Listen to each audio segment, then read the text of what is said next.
We're offering flexible loans to businesses, salaried workers, and self-employed at highly competitive rates. Call 0800 003355. Fidelity Bank, believe with us.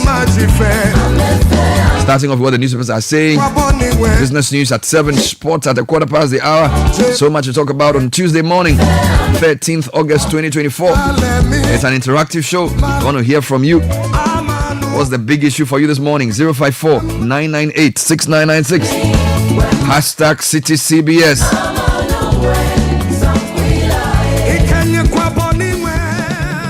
This is the Citi Breakfast Show, the city's biggest conversation.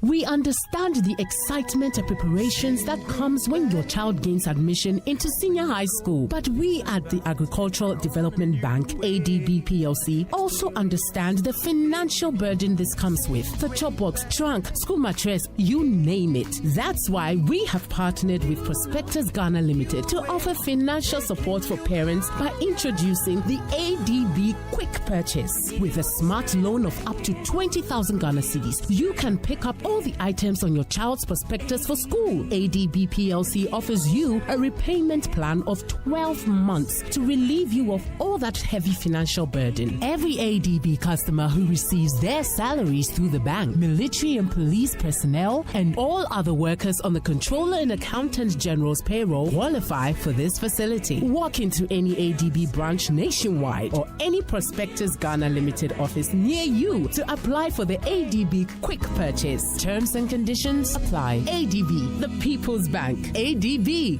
truly a Greek and more. Join the conversation on the Citi Breakfast Show on Facebook at facebook.com/Citi97.3, Twitter at twitter.com/Citi973, and Instagram at instagram.com/Citi973 with the hashtag CitiCBS. Gentlemen, welcome to the show. Good morning, Bernard. Good morning. Sometimes it starts like a very innocent day, but it ends with a big bang. So don't be deceived. All right, so what are you having for us this morning? I have Ghanaian Times, but first a lot of greetings coming from Kumasi to you and the rest of the team. You were at or you were in Kumasi? Which is which? You were in Kumasi, yes, or you were at the church? Yes. You were in Kumasi. I was in Kumasi yesterday. The VC says hello to you. Is it? They follow us very keenly. What did you go and do there? I went to, yesterday was International Youth Day, and Agri Impact together with MasterCard held a function for them. So you are still a youth? Happy. Yeah. Charlie, this youth economic, this youth thing, I know some guy who said he was doing youth thing when I was in Legon. He's still doing youth thing. And this guy was like 10 years older than me. He still they do your youth things. Hey, Ghana. Yeah, so it went good. Once your hair is not white, you are youth. Yes. Even if it's white, you can use Yomo. Do you know Yomo? You don't know Yomo? I know Yomo. Do they still sell it? Yeah. Oh! Boys, do people still do it? Bro, even mustache, they do Yomo for mustache. Yomo community. The way I want my hair to be with white, when people are doing Yomo. Charlie, some way. Anyway, if you don't know Yomo is, you ask the grand neighbor, they will tell you what Yomo is. There are 2 minutes. Yomo is an old woman. Yes. But there's also Yomo, which is when you put like black hair dye.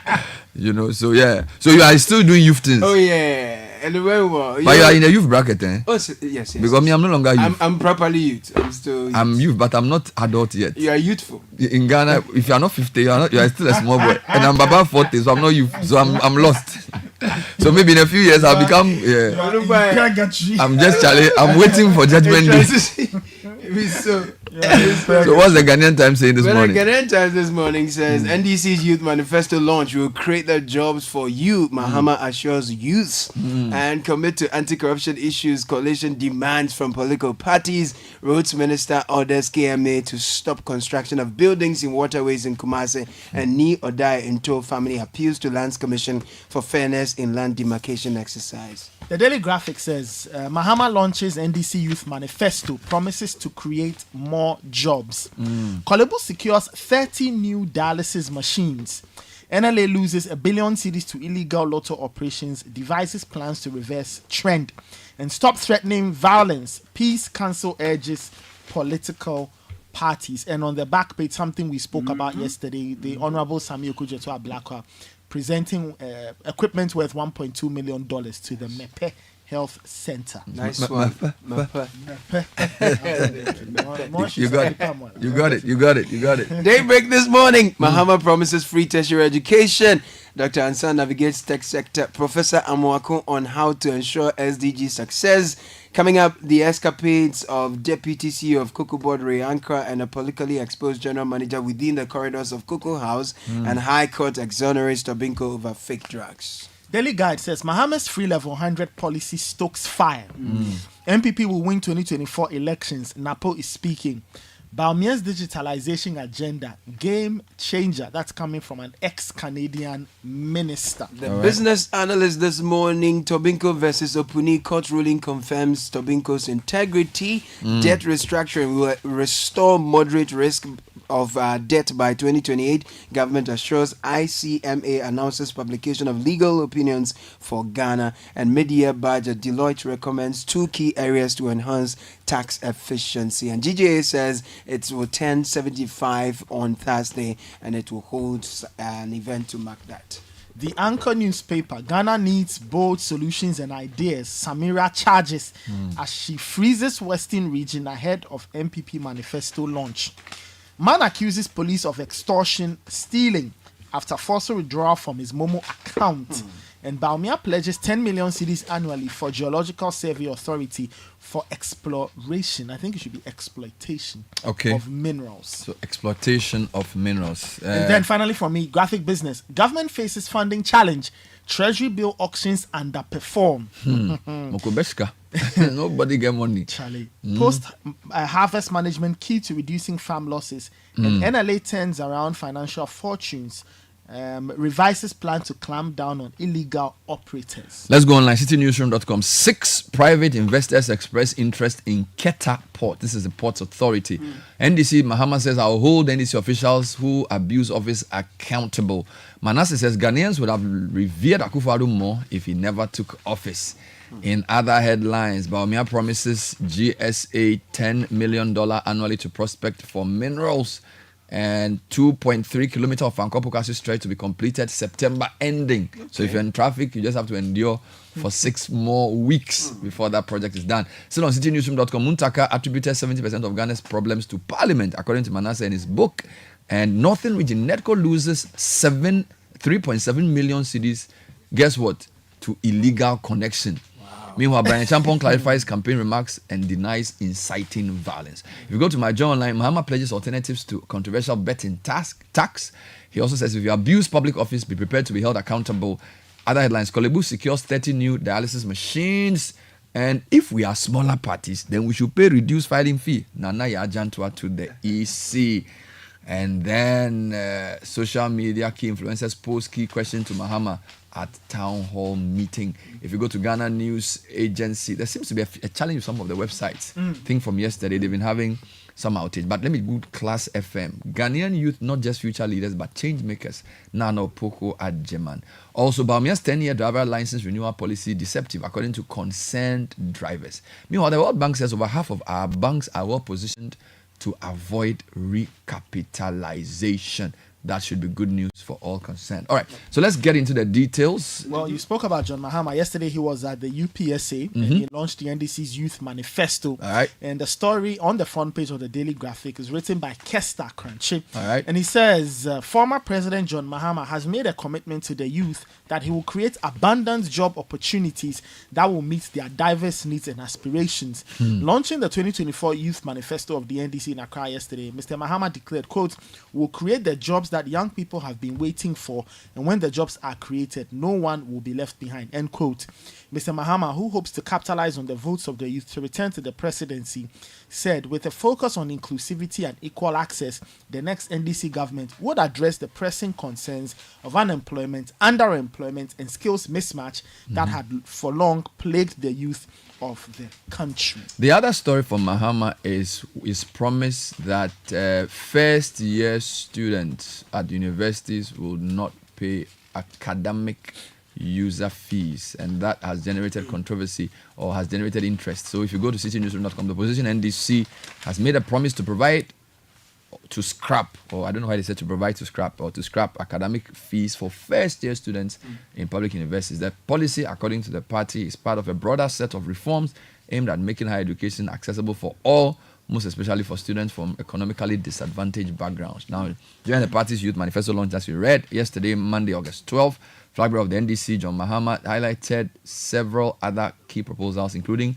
a 24-hour economy policy, which aims to stimulate economic activity around the clock, potentially creating more job opportunities and improving productivity. Well, Daybreak newspaper, going to a different story because all these angles on Mahama have been taken care of already. No government in Ghana's history has built more schools and universities than Akufo-Addo. This is Napo again. This is actually from yesterday. He said it over the weekend, but you can give us the highlights. Yeah. We read it yesterday. Okay, cool. Then let me just move to something else. Well, still in politics, since we are talking promises, Bawumia is promising $10 million annually for mineral prospecting. So MPP's flag bearer has promised to resource the Geological Survey Authority with at least $10 million every year, part of the MPP's efforts to maximize the benefits Ghanaians derive from the exploitation of Ghana's mineral resources. One of these days, we have to put the promises together and begin to analyze. MPP is launching their manifesto this Sunday. NDC launched their youth manifesto yesterday. We'll spend some time looking at the feasibility of some of the promises made at this particular event. But there's a couple of stories I want you to bring to me from where you are before I come to losses. So the High Court is exonerating Tobinco over fake drugs. Yes. Tobinco Pharmaceutical Limited and its group chairman, Elder Dr. Samuel Amotobing, never imported fake drugs into the country, contrary to claims by former Chief Executive of the Food and Drugs Authority, Dr. Stephen Kwabena-Opuni. A court ruling has declared. Her Ladyship Audrey Kuviete presided over the Accra High Court, which exonerated the company in a ruling dated July 29, 2024. Tobinco Pharmaceuticals Limited commenced legal action against the Food and Drugs Authority on July 19, 2019 for abuse of statutory powers and duties and prayed the court for damages. And the lawyer for the institution has been saying that they've been vindicated by the position of the ruling. And again, this came yesterday, but this is a new angle. What I wanted to do was two stories of losses. Netco loses 3.7 million cedis to illegal connections, and then the lotteries loses 1 billion to illegal lotto stakers. So, almost every day there's a story of Ghana losing something. And I don't think this is good enough. So, Ni Ayikwe Otu is reporting that the Northern Electricity Distribution Company has reported a loss of 3.7 million cedis to illegal power connections in the Northern region. However, following the issuance of summons to offenders, NEDCO recovered 1.5 million. Now, Managing Director of NEDCO, Osman Ayuba, informed the Public Accounts Committee of Parliament on Monday that efforts are underway to curb the menace and minimize losses. Now, still on losses, NLA, which is the National Lottery Authority, loses 1 billion cedis annually. To illegal lotto operators. These announcements are scary. Wow. So this is, according to Sami Okudriji of the NLA, he testified before Public Accounts Committee, stating that efforts to curb these unlawful operations have been hindered by political interference. How? So we emphasize that addressing the issue requires a bipartisan approach, as many of these illegal operators have affiliations with major political parties. So the parties have entered Lotto. They've entered Lotto. The NLA estimates, so it means there's NDC Lotto and MPP Lotto. Oh, Lord have mercy. Now, NLA estimates that the country's lottery industry is worth around 1.8 billion cedis annually, with illegal operators controlling about 55% of the market share. These unauthorized operators evade tax and operate without license, further complicating efforts to clamp down on their activities.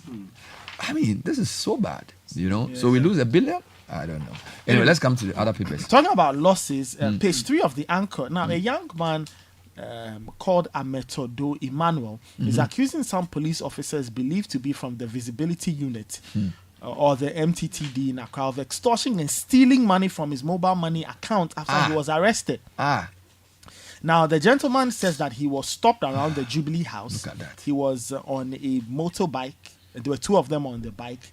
The police arrested him allegedly, handcuffed him, and then asked him for his Momo password, after which they withdrew an amount of 3,700. Are you kidding me? Wow. And then they left him there. Two policemen. Like well, if you go through the story, it also adds, so the story goes into detail. He was arrested, like I said. For what offense? Well, he did not say, but he said he was behind a motor rider. They were stopped. The motor rider was chased. He ran away, and so he was arrested. said an amount of 1,200 cedis was taken from him. He was having that amount, and then 3,700 was taken from his Momo account. He went to the Adenta police station to file a report, but he was asked to go to the Cantonment police station. Wow. He got his case recorded, but up until now, he has not found justice, and so he's calling on the IGP to intervene and get this matter resolved for All right. Now, I wanted to take you to a couple more stories, if you don't mind. 2.3 kilometer of Ankopo-Kwasi stretch to be completed September ending. This came in on the Citi Breakfast Show yesterday. Chief Resident Engineer of the Pokwasi Nsawam Highway Project, Engineer Kwabena Bimpong, disclosed on the Citi Breakfast Show that the 2.3 kilometer stretch will be open soon. And so there must be relief for commuters who use of Ankopo-Kwasi Road. Of course, the road ends before Nsawam. Speaking on the Citi Breakfast Show, he said, if we were able to do that, we should be talking about 70% completion, because we have done the Ankopo-Kwasi stretch, about 1.2 kilometers of asphalt, which is the first layer that we call the binder. It's been completed. The plan is that by end of September, we would have completed the portion, and some other portions are going to be open to traffic to the China Mall, except areas where you are constructing overpasses and interchanges, which will take a bit longer. So if you are driving in traffic this morning on that road, you have 6 more weeks to start enjoying asphalt.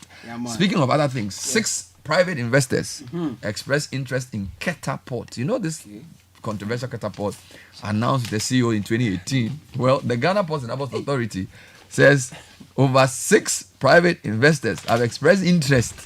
So they have expressed interest in partnering with the government to construct and operationalize the Keta Port in the Volta region. How old are you? By the time maybe you are 30 or maybe by the time you are 50 years, they will finish. I don't know. According to the GPHS DG. Because if they sort of appointed a CEO in 2018, Yes. and then 6 years later, That's 6 people have true. expressed interest. By the time they reduce it to 1 and they start building, you start growing a white beard. Now, according to the DG, Michael Luguje, an environmental and social impact assessment report to be issued by the EPA to be presented to the investors as part of the process of developing the port. Now, this is the history. President Akufo-Addo signed an EI. Okay. This is an executive instrument. Guess what? October 2018, officially designating the location in Keta as the port of Keta to be managed by the GPAG. Despite this, residents of Keta have expressed frustration with this delay in moving forward the construction of the port. Now, Mr. Luguje said the government has yet to receive formal proposals from investors. So there's interest before formal proposal, before we move to feasibility studies. No be today matter. Even the road around that port there, it be deadly for there. Let's go to the business graphic. Well, yes, the graphic business is here, and you were reacting to one of the headlines. Government faces funding challenge. Treasury bill auctions underperform. Nobody get money. Yeah, the story says the government is faced with difficulties raising funds on the domestic market as it misses its treasury bill target for the 5th consecutive week, sparking concerns over waning local investor confidence in the economy. For the tender held on the 12th of July, the government missed its target of 4.72 billion by raising 4.74 billion. For the auction held on July 19, the government again missed its target of 5.3 billion by raising 3.87 billion. The situation was no different for the auction held on the 26th of July, as the government raised 4.06 billion against the target of 4.77 billion. So these numbers just show that the government is struggling to raise. Meanwhile, the BOG says the goal for oil policy is still on track. Citi Business News, the Bank of Ghana has asserted that the government's goal for oil policy program is progressing as planned. The initiative was launched by the government to address Ghana's depleting foreign exchange reserves and the high demand for dollars by oil importers, which was exerting downward pressure on the city and driving up living costs. Now, during an appearance for the Public Accounts Committee, so yesterday a lot of people went to that committee. On Monday, August 12th, the first Deputy Governor of the Central Bank, Dr. Maxwell Pokwafari, provided an update on the policy. Says the goal for oil program is on track, and the reason why the risk for the separate account is mitigated somehow is that the central bank's participation in terms of financial contribution for the goal for oil is capped, and nothing more is being added to that. So that means that they are on course. For those of you who don't understand economics English, there's an interesting story we missed. Bahamas says migration is good, but it must be organized. Very interesting debate. So you were speaking yesterday about brain drain during the youth manifesto. He says it's calling for more streamlined ways of exporting local talent abroad. Now listen to this. According to him, the current manner in which professionals leave the country due to economic conditions leaves much to be desired. He made these remarks at the party's town hall meeting in Accra. While acknowledging the importance of migration, He said he desires for a more organized process that ensures a more effective exchange of value. So listen to this. Migration of professionals is not inherently a bad thing. Yeah. It must happen in an organized manner, he said on Monday. He believes the government should liaise with foreign countries that need excess labor on a short-term basis. That will be quite interesting to see. Let's see how this is fleshed out by the politicians as we move forward. In the meantime, Jamestown fishermen fear $60 million harbour project will be handed over to Chinese. Sure. Story on business analysts. Fisherfolk in Jamestown have raised concerns about their involvement in the soon-to-be commissioned fishing harbour. According to the chief fisherman of Jamestown, Ni Ama Wulu II, in an interview with City Business News, fishermen as it stands now do not know their fate on whether or not the project will be handed over to them. He asserted that Chinese inscriptions were all over the walls of the harbour, which is 99% complete.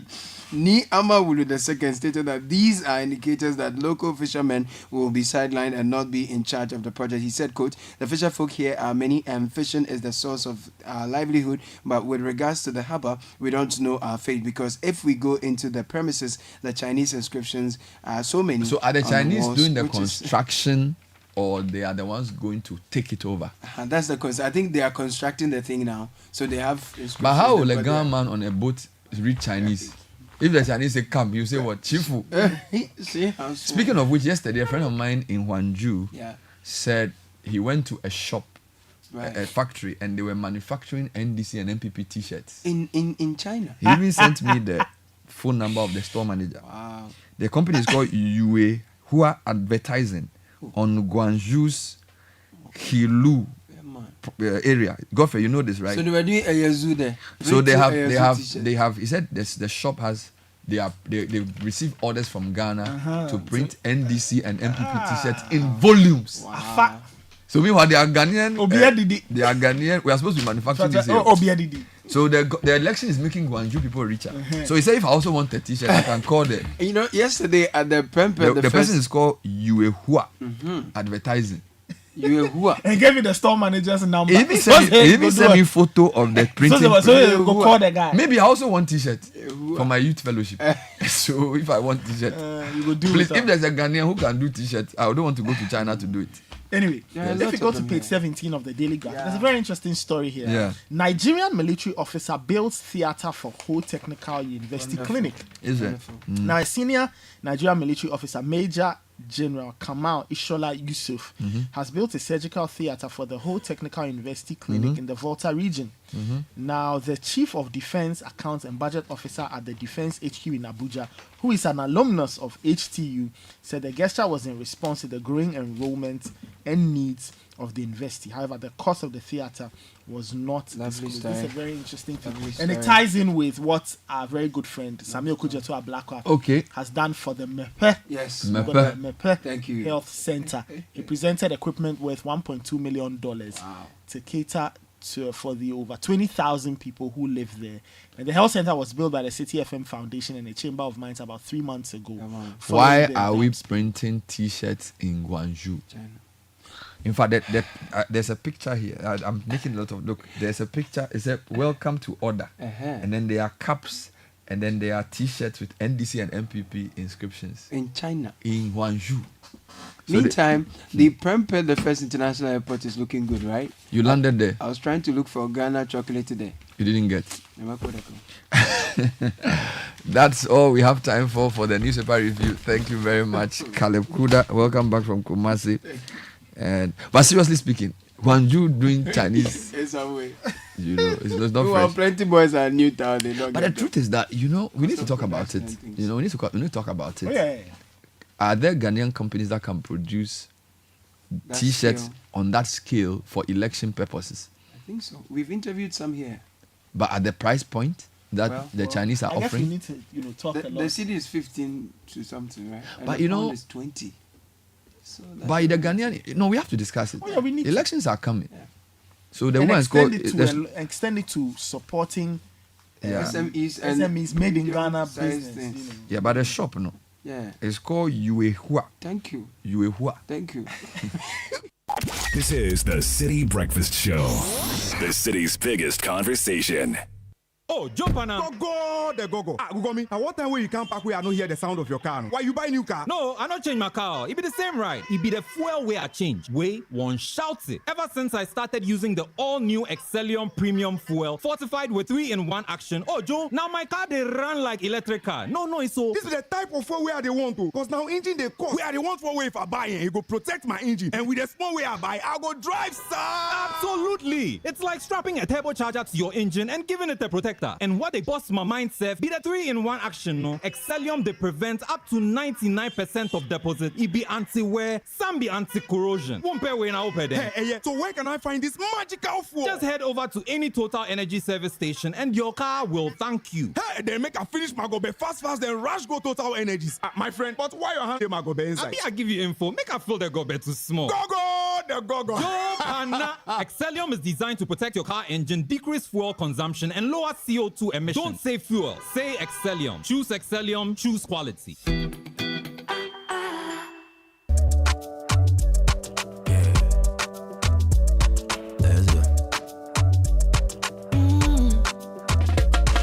My buddy, when you wake up in the morning and you know the money calling, oh, you go work. But you know it's out in your side. If I believe with us, if I hold my hand and believe, cause you know it's out in your side. And when you dream, no say I live for you. And when you hustle every day, many wanna go. Anything you do, I live for you. Many want. If I believe I in your side. Fidelity. If I believe with us, fidelity. If I know I lay your side, fidelity. This is the Citi Breakfast Show, the city's biggest conversation. So please, if you can print a t-shirt for me, cheaper than Yuehua in China, I want you to contact me. It's 7:07, City Business News with Edna Agnes Boache, brought to you by Goyle. Good energy has hit the road with exciting choices. To energize your vehicle, we're giving you more options to take you further. What's the space? Go. Yeah, dear. And are you a small to medium-sized business looking to manage communication cost effectively? SME Plus offers flexible prepaid packages, classic, super, or premium that include talk time, SMS, data, and voice service. Enjoy free on-it calls every Monday from 7 a.m. to 7 p.m. Dial star 5060 hash to subscribe today or call 0244 308 111. Let's do business together. Let's get business done better with MTN.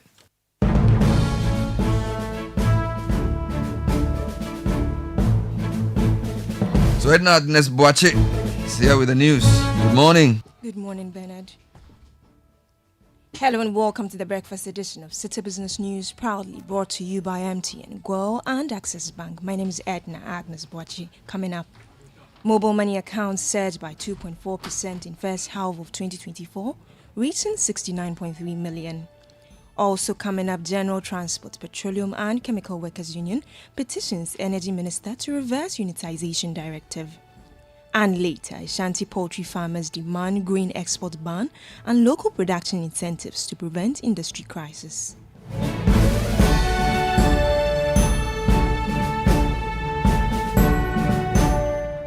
Those of our stories.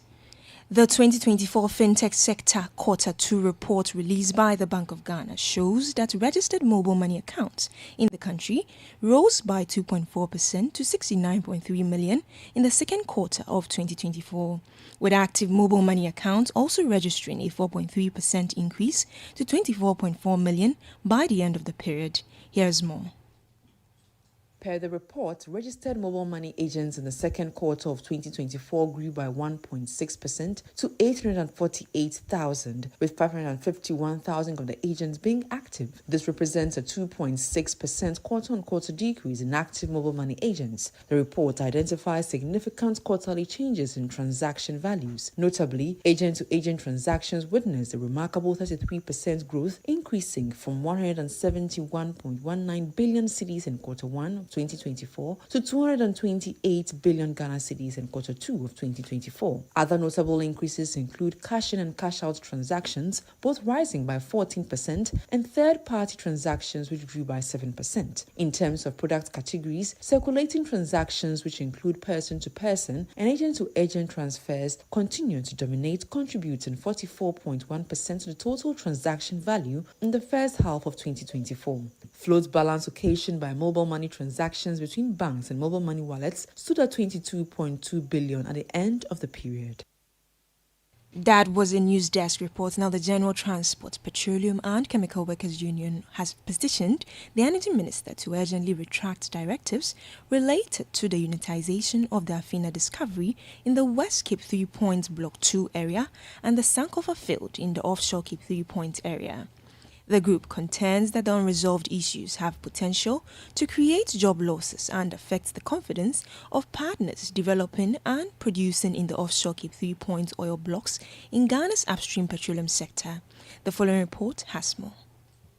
The General Transport, Petroleum and Chemical Workers Union, in a petition, expressed concerns over the legal dispute commenced by Springfield Exploration and Production Limited against ENI Ghana, along with its partner, Vitor Upstream Ghana Limited, following the unitization directives issued in April, October and November 2022, and the failure of the state in decisively dealing with the matter. The union noted that, while it supports unitization for optimal resource recovery, the unresolved issues surrounding the directives have negatively impacted the investment climate of the offshore Cape 3 Points project. This situation, according to the union, could result in potential job losses for its members. The union further referenced a final arbitration award delivered on July 8, 2024 by the Arbitration Institute of Stockholm Chamber of Commerce, which indicated that Ghana had breached its own laws and the OCTP Petroleum Agreement by issuing directive to unitize Afina discovery in the Sankofa field.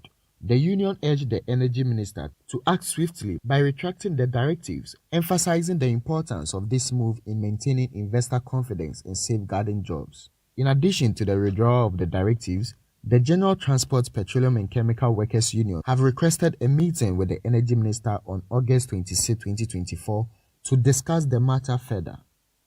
A news desk reports now the liquefied petroleum gas marketers have allayed fears over the scarcity of gas despite their decision to cease loading petroleum products from key industry suppliers, Sage and Blue Ocean Petroleum. The marketers had earlier criticized the National Petroleum Authority for issuing retail licenses to the two companies, arguing that this would result in unfair competition.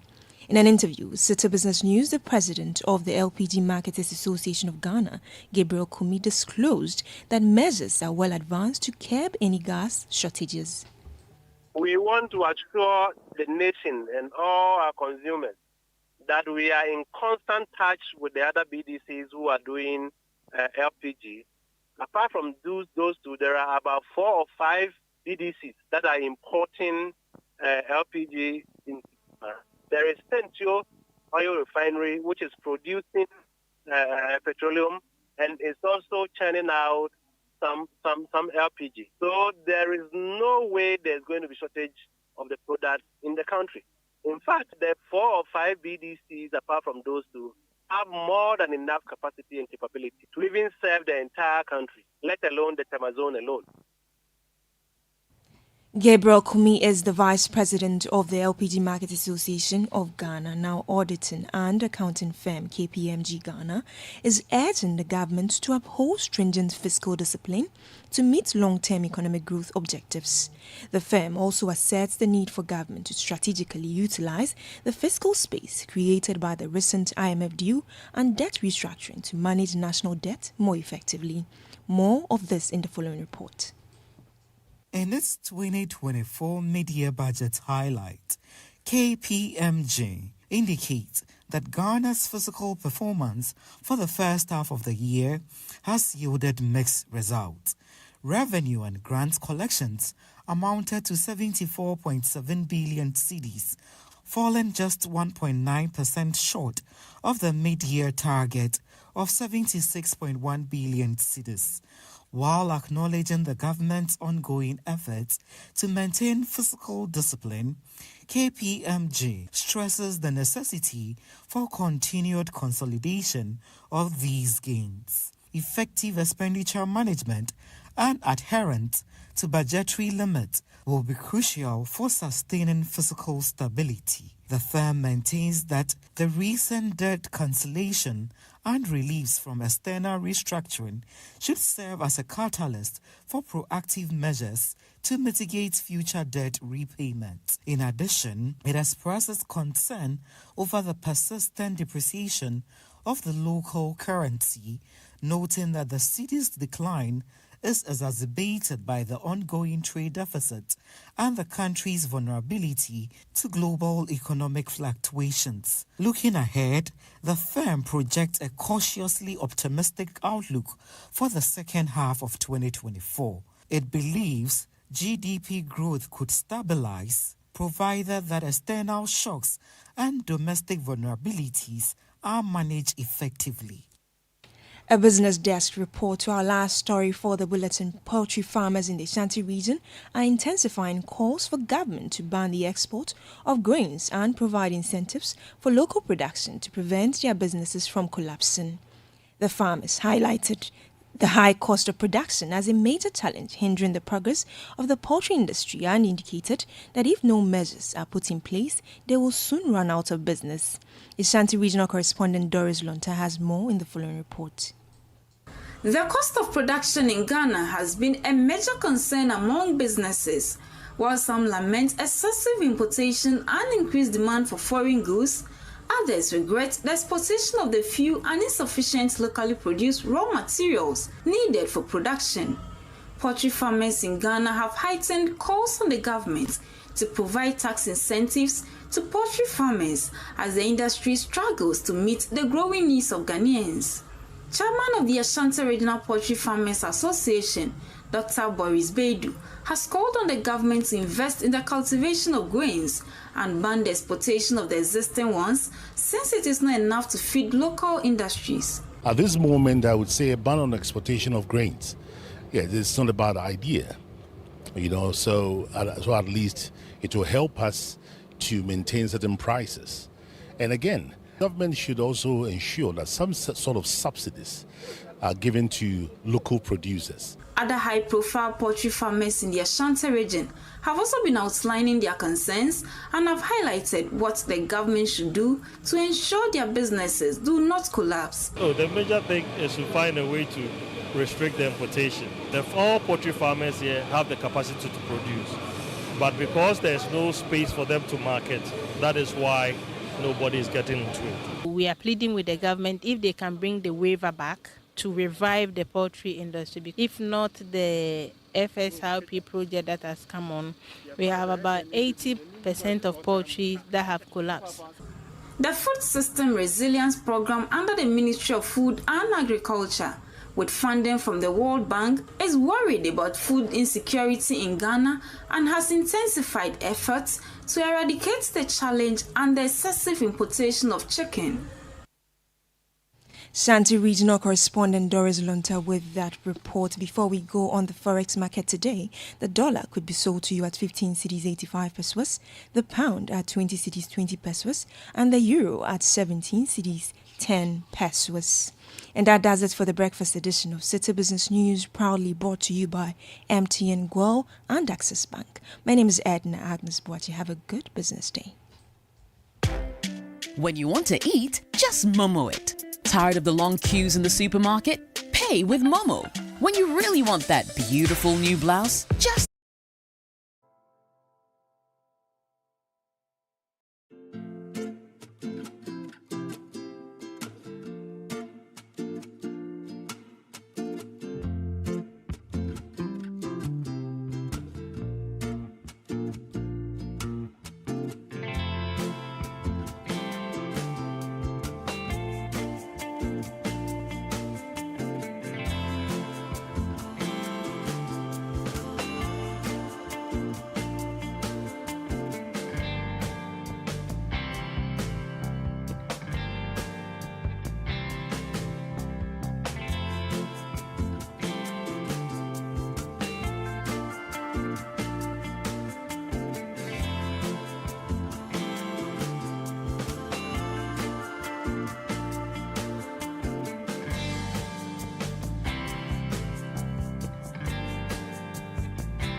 7:15. Chilly weather here in Accra.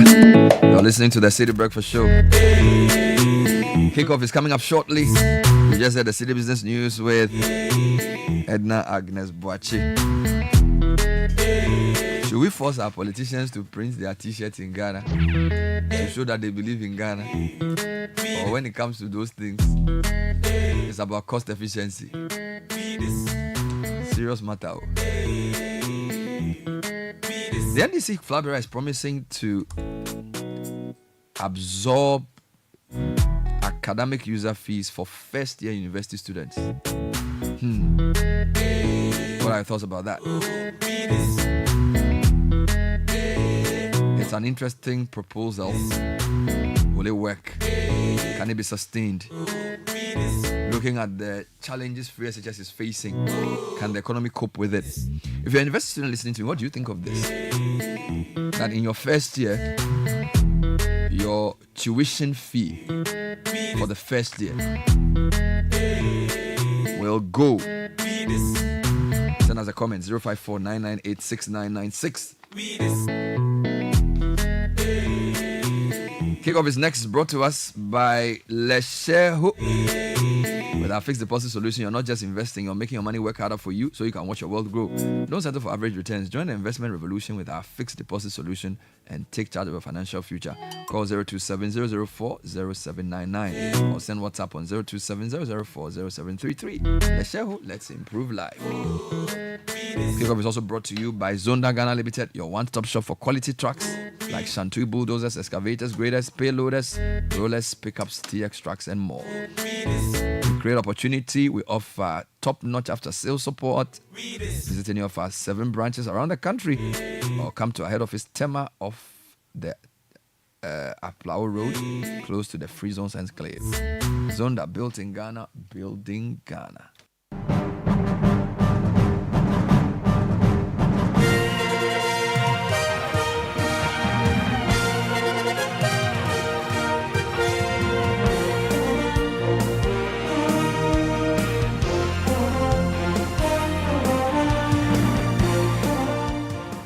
Tuesday morning, Gabby Ofeya with all the updates this morning on the Citi Breakfast Show. Coming up. Yes, indeed, it's a very difficult group. What we intend to do is to try our best to win our first game. I mean, the strategy is just to win the first game. Okay, so time is ticking for Ghana's Black Princesses. The team will leave for Colombia later today for the Under-20 Women's World Cup, which kicks off on August 31. All of that plus some updates from the transfer market in the next 10 minutes.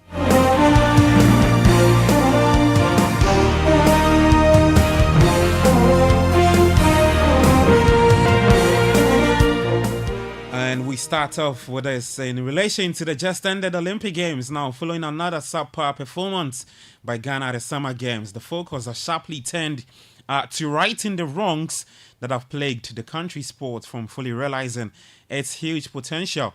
Well, in this report by City Sports' Yaya Jeminta, the underlying issues affecting sport at grassroots level and what it means for Ghana's future are highlighted. The 2024 Superzonal Athletics Competition of the Technical and Vocational Educational and Training Authority was recently held at the Elwak Stadium in Accra. The TVET Games had several senior high schools that specialize in the vocational and technical education sectors compete in track and field events such as javelin throw, triple jump, long jump, and the sprint. The number of competing teams and number of fans at the stadium were impressive, competition was high, and the raw talent was evident. From the jump, students were spotted in the wrong gear while competing in an edifice that is clearly wearing down and had poor technique execution across various disciplines, especially the infamous baton change. The Elwak Stadium has for many years hosted events like the TVET Superzonals, and judging by the terrible state of the tartan tracks, it is obvious that the structure is in serious need of renovation. The poor nature of the tracks at Elwak and its effect on students' performance was highlighted by Derek Owusu-Mensah, the sports coordinator at South Laboni Girls Vocational. Yes, some of my students are injured due to the state of the tartan tracks. Okay, but I've noticed that some of the athletes aren't wearing the proper equipment. What is the reason behind it, from your perspective? The whole thing boils down to lack of finances. That's the simple, basic thing, lack of finances.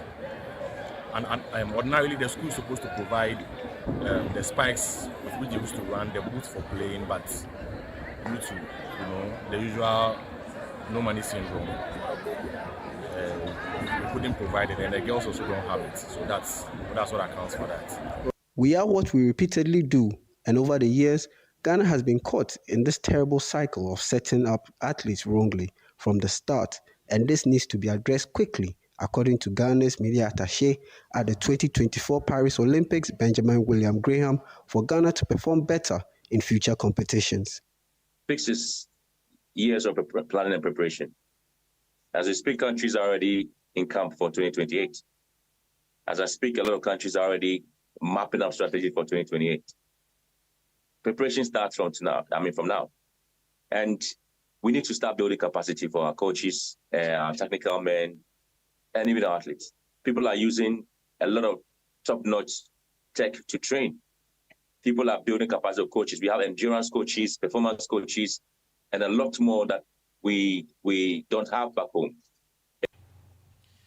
All right, so that's that report by my colleague Jai Jeminta, so highlighting the struggles in athletics that happened at the TVET Super Zonals Elwak Sports Stadium. Well, away from that, to Ghana's under-20 side, as the Black Princesses, and they lost 3-1 to our Avena Stars U15 boys yesterday in their final preparatory match at the Accra Sports Stadium. They are scheduled to depart for Colombia later today ahead of the FIFA Under-20 Women's World Cup, which kicks off from Saturday, August 31 to Sunday, September 22. And just in case you're wondering which teams the Princesses will face in the group stage, they'll come up against Australia, New Zealand, and Japan at the tournament. Here's what Gideon Fosu thinks about the Princesses' chance of progressing out of the group stage for the first time. Yes, indeed, it's a very difficult group. What we intend to do is to try our best to win our first game. I mean, the strategy is just to win the first game and be able to play our second game, which is with Japan, and grind results from there. And that has been the approach. So, again, the technical team is working hard towards that, and that's how we're going to approach this tournament. None of the games would be an easy game, but we know that we have what it takes to also do what we want to do. All the best to Ghana's under-20 women's side, that's the Black Princesses. Now, to some men's football, and the Black Stars forward Ibrahim Osman is set to play in the Dutch Eredivisie this season after finalizing a loan move to Feyenoord. Well, the agreement is for a season-long loan without an option to buy, with Feyenoord responsible for covering Osman's full salary. And this arrangement, Osman will undergo his medical examination later today and will be officially introduced as a final player later on Wednesday. He made his debut for the Black Stars back in March and was included in the squad for the 2026 FIFA World Cup qualifiers against Mali and the Central African Republic back in June. Well, some bits of a sad news involving a Hearts of Folk fan, and the Phobians announced the passing of a fan, William Lai Ni, during their home World Cup clash against Hearts of Lions on Sunday at the Accra Sports Stadium. The club did not provide details about the cause of Lai's death in the statement they released via the club's X account. However, reports suggest he collapsed after Hearts of Lions took the lead and he was rushed to the hospital and later confirmed dead. And except for that statement from Hearts Red, the management of Accra Hearts of Folk, with a heavy heart, wishes to express our sincere condolences to the family of William Ni Lai, who met his untimely death yesterday at the Accra Sports Stadium. So, not too good on the part of Accra Hearts of Folk.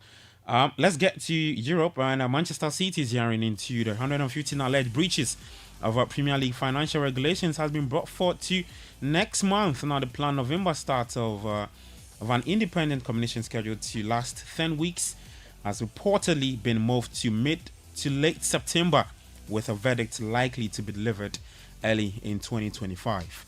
Well, on the pitch, City captain Kyle Walker says the Premier League is theirs to lose as his side look to win an unprecedented title in a row. City are the first club to win 4 successive English top flight championships last term and begin their defence on Sunday when they travel to Chelsea.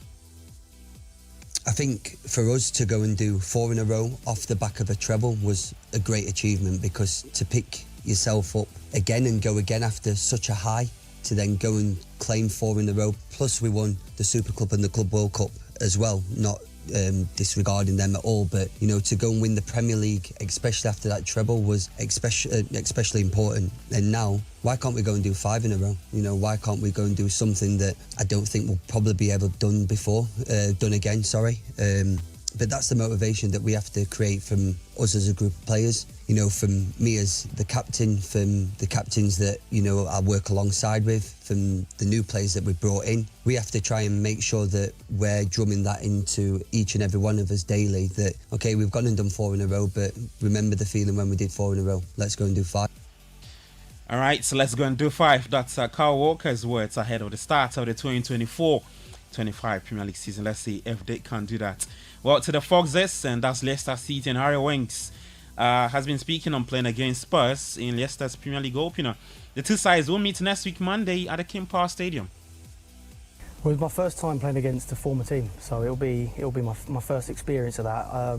I like to think, you know, in my mind it'll be my experience enough now to know that it's just another game. I've got to approach it the same way and take away any of the added passion or any added pressure that comes with those kind of games. I'll approach it in the same way, the same build up and lead up that I have to every match, but I'm sure they'll be on the pitch that add a little bit of fire to try and win and to want to come away with a good result. But you know, in respect that they are a very good side as well, and we have to know that. All right, so that's Leicester midfielder Harry Winks speaking there. Well, off the pitch, Liverpool midfield target, Martin Zubimendi has turned down a move to Anfield to stay at Real Sociedad. It had been expected that the Spain international, who had a 51 million release pound clause in his contract at the Anoeta Stadium, will leave the La Liga club this summer. Well, Brentford have signed winger Fabio Carvalho from Liverpool in a deal worth £27.5 million, including add-ons. Liverpool will receive an initial fee of £22.5 million and have negotiated a 17.5% sell-on clause.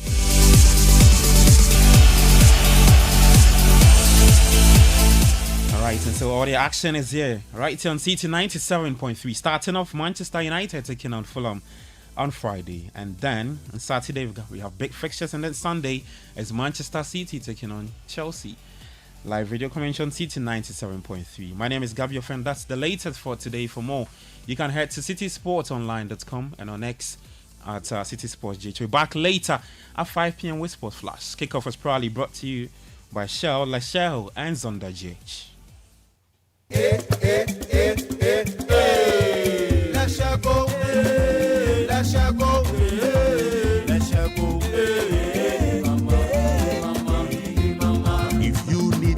Services, innovative finance.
Yeah, one is political. NDC's promises at the Youth Manifesto launch.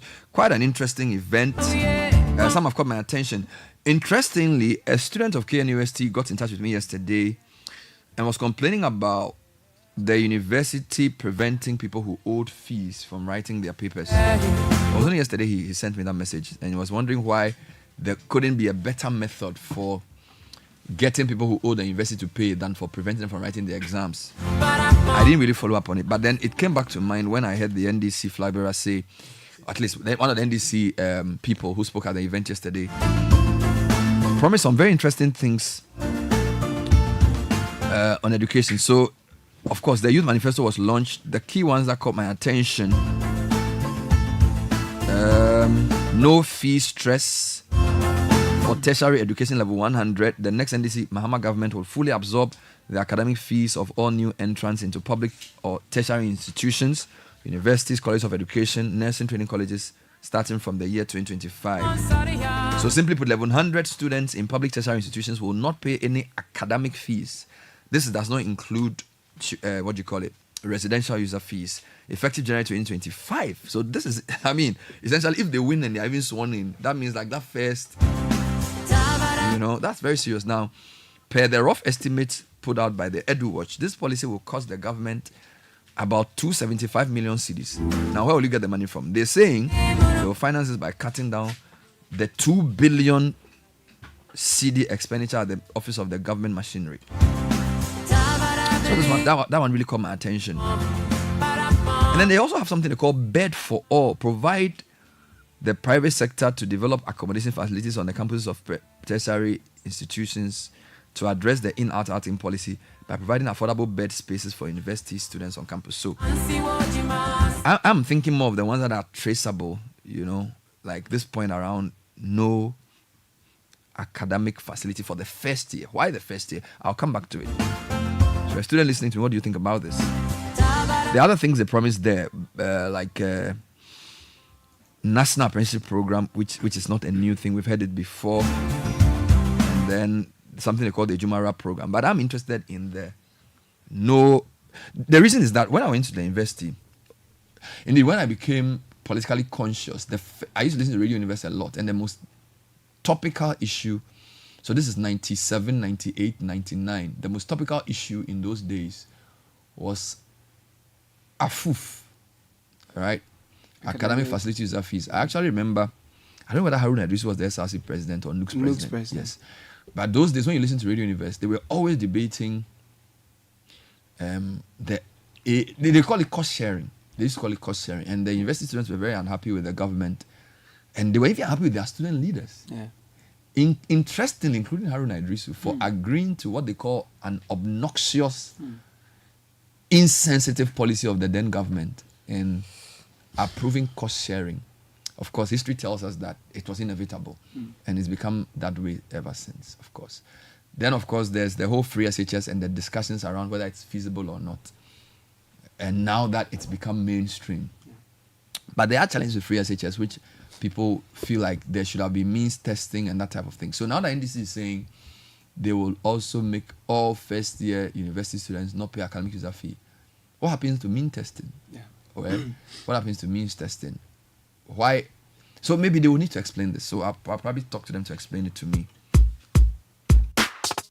But let me wish some people happy birthday. Then the other issue on my mind this morning, somebody in Gwangju sent me this Gwangju man, sent me the address of a shop that he went to, and he saw NDC and MPP t-shirts being printed in the same shop.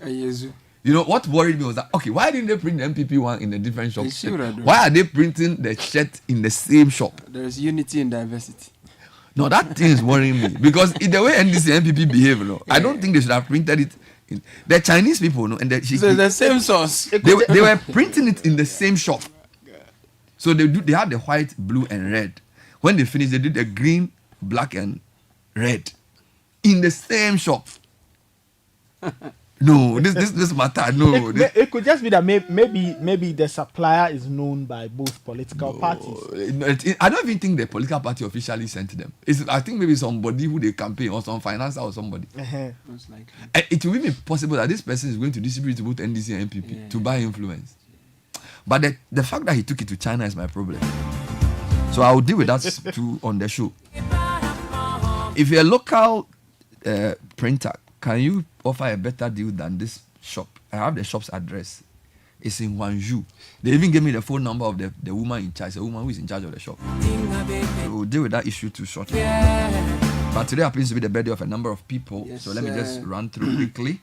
There is one here. Can you help the Asante Professionals Club APC wish APC Odisha Nana Acha Frimpong Buedu, the head of finance of State Housing Company, a glorious happy birthday.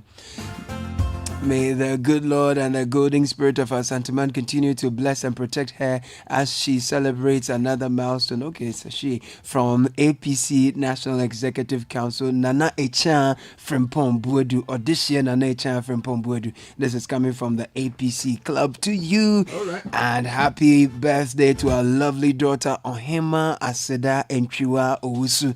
You are turning 6 today. May you grow to be a blessing and inspiration to your generation. With love from mom and dad, Mr. Foster Owusu and Mrs. Francisca Owusu. All right. Also wishing Lady Esther Osei of Sebrepo near Tema Michelle Camp a happy birthday. May the Lord grant her heart's desires in this celebration season of her birthday. Nice. From David and Emilia of Wembley Court Estate near MF's Estate, right. Tema Akosombo Road. I know the kind of traffic you go through. From David and Emilia, of Wembley Court Estate near MF's Estate, Tema Akosombo Road. And then please help me wish my daughter a happy birthday, a happy 7th to Ohima J. Jom Sasu of Afanko Hills Estate. May the Lord order your steps as you grow to become a delight to your family and the world. From Mr. and Mrs. Sasu, Sika and Nana Iyao. There are a few here. Jones Aduboy from La. Good morning. Please wish my friend and brother Amanowood Peter, aka Lavengro in the US, a happy belated birthday. The good Lord continue to grant him strength and energy. Patrick of Ashaiman says happy birthday to Oyoko this year Kofi Best, High Life DJ. So Oyuko Disha, this is coming from Patrick in Ashaiman. Good morning, City CBS. Wish our son Nana Kwame Achade Bafo Boni a happy birthday as he turns 8 years old today. From his lovely parents, Mr. and Mrs. Bafo Boni Edna, his siblings Nkunim, Nyameye, and Masida. We tell him, good, richly bless him, keep, protect, and give him favor, grace, and mercy. We love you so much.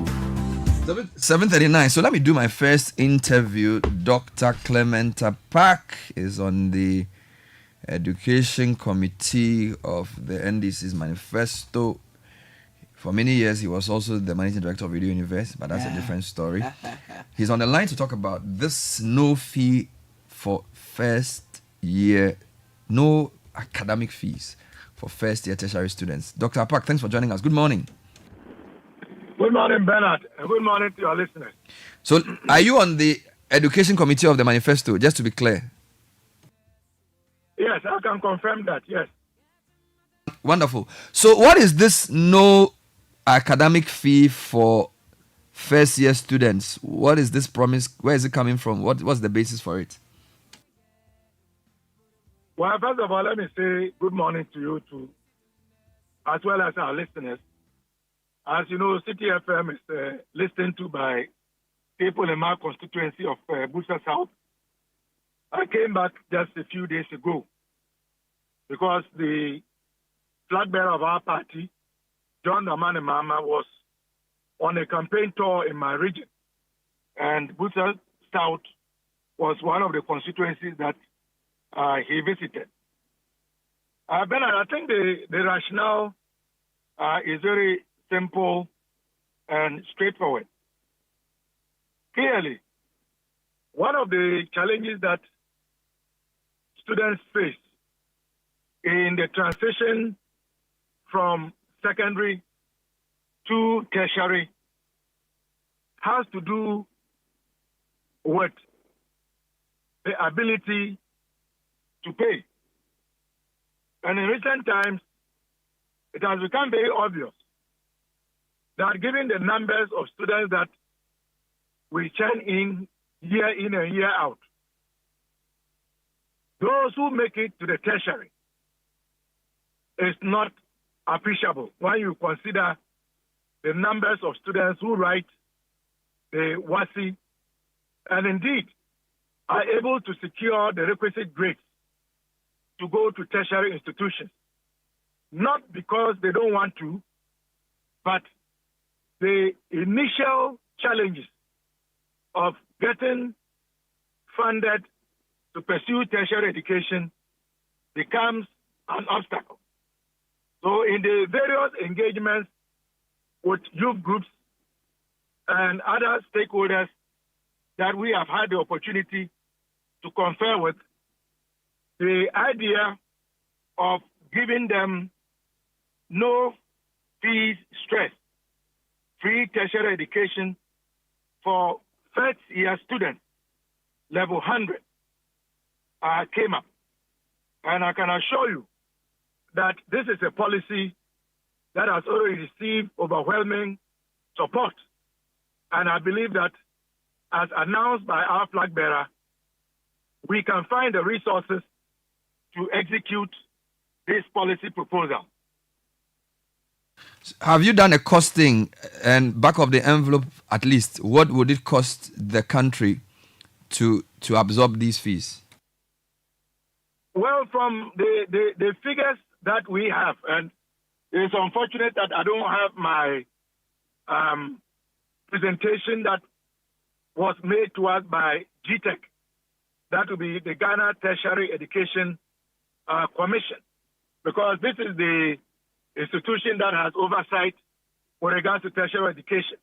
But if we are to go by some information that has been put out by our good brother Kofi Asari, Africa Education Watch, they estimate that if one were to look at the number of students who took up places in tertiary institutions between in the 2023-2024 academic year, they are less than 200,000. I believe they quoted about 145,000. Now, when you also look at the academic fees of first-year students, on average, it works out to anywhere between 2,000 and 2,300 thereabout. So if we were to use that as a basis, collectively, we could posit that the policy proposal would cost less than 300 million Ghana cedis a year. But of course, we know that student numbers tend to fluctuate. They either go up or go down. So I think it is doable. We say it is doable because the Office of the President in the past 2 to 3 years has received allocations in the billions of Ghana cedis. I know for this year, the allocation was about 2 billion. Last year, it was about 3 billion. The year before, it was in the same range. We also know that if we were to be prudent to plug revenue loopholes, to stop being wasteful in terms of squandering public resources in the name of building an edifice that we pledge to God personally, clearly we should be able to mobilize the resources to fund this policy proposal. So we believe very strongly that this is a proposal that is in the right direction. All right, but why all level 100 students? I mean, free SHS came and the argument was that there are parents who can afford it. So let's do means testing. And even as we speak, your party, your leader has called for review because everybody feels free SHS is not sustainable in its present form. We haven't finished that discussion. Now you want to do free tuition or no academic fee for that matter, level 100 students, again, across the board. You are not saying means testing. You are not saying based on affordability. Are you not essentially doing the same thing the MPP did, which we criticized? Well, I disagree with that argument. In fact, if you want me to I will re-situate the argument this way. If we claim that the reason why we are providing free senior school, which our party agrees with and supports, and we have said when we come, we will continue. We have talked about a review, but we have not talked about a review with regards to discriminating between who can afford and who cannot afford. The holistic debate about the future of that policy still stands, but that is going to be a national debate. Are we to say that the very same students that we claim we are offering free senior high school to, because of the issue of affordability of funding, suddenly when they then qualify to go to tertiary, their parents then become wealthy enough to be able to fund their tertiary education? The answer will be no. So while I concede that there is a need for a broader stakeholder debate on education in general, we believe that our current proposal should not discriminate, and we are going to move forward as we plan to. But of course, unlike our colleagues who refuse to allow for a policy to be reviewed, we will subject our policy to review. And if it is reviewed and it is determined that there is a need to vary it, we would accept that and proceed accordingly. Fair enough, but based on your argument, if that free SHS product gets into level 100, the academic fee is paid for by government. But their parents don't become suddenly rich when they get to level 200. So why do you stop at level 100 then? If your argument is to be consistent, then it should be free for the 4 years. Well, if you were to listen to our flag bearer carefully, you would notice that we also talked about revamping and resituating the student loan fund. One of the challenges that tertiary level students face in this country is that because of the capping on GetFund, and because the student loan trust gets its funding from GetFund, GetFund is not able to provide sufficient support for the student loan trust to be able to cater to the numbers of students and to offer them reasonable amounts commensurate with current cost of living. And so you would hear even in media, you will hear reports of students complaining about not having access to the loans or the amounts being given them being so paltry and insufficient to meet their needs. So we are cognizant of that. And to serve as a segue to ameliorate the challenge of transitioning from year 1 to year 2, year 3, year 4, we will make the student loan trust viable and provide sufficient funding, because we are going to decap GetFund so that GetFund will have enough to be able to support the student loan trust to support students going forward. So why can't the student loan fund be accessed by the level 100s? What makes them different? Well, because usually they are required to be in school before they can apply. And the processes involved, in spite of the fact that we are being told that it is now a no-guarantor system, are cumbersome. But you can call any student today. You can call Nooks, the Nooks president. I have sat in meetings with Nooks at the education committee where they have complained very bitterly. We have had engagements with the leadership of the student loan trust where the leaders have also complained bitterly of the challenges that they have to grapple with simply because the funding that comes to them is not sufficient and it is not fit for purpose. Dr. Apaak, my challenge again, and for me, I'm happy you say it's a debate. So let's debate the policy. Let's make it better. whoever gets to win, whichever form is implemented, Ghana benefits. So we need to debate it thoroughly. You know, as former, I'm sure you were a Commonwealth Hall, senior tutor or master or something at Hello, Bernard. Yes. Can you hear me? Yes, can you? I'm saying, were you at some point Commonwealth Hall master or hall tutor? I believe you were. Yes, in fact, I was the hall. The keys in the car. I was the tutor for D Block. Wonderful. And I also serve on the academic board. And of course, I was also manager of Radio University. Very good. The reason I use that premise is the universities have introduced what they call fee-paying option. And we know that Legon Tech and UCC, they are doing that in a way that essentially a lot more students are having to opt for that option. So I even know students who got 7 A's, they go to medical school and they are supposed to do fee-paying. So the fee-paying seems to be the means the universities are using to increase the charges because they feel the fees are too low for ordinary students. So if you take an average class of like 70, sometimes as much as 1/3 could be fee-paying students. So the real problem is that the universities don't seem to have enough resources to run.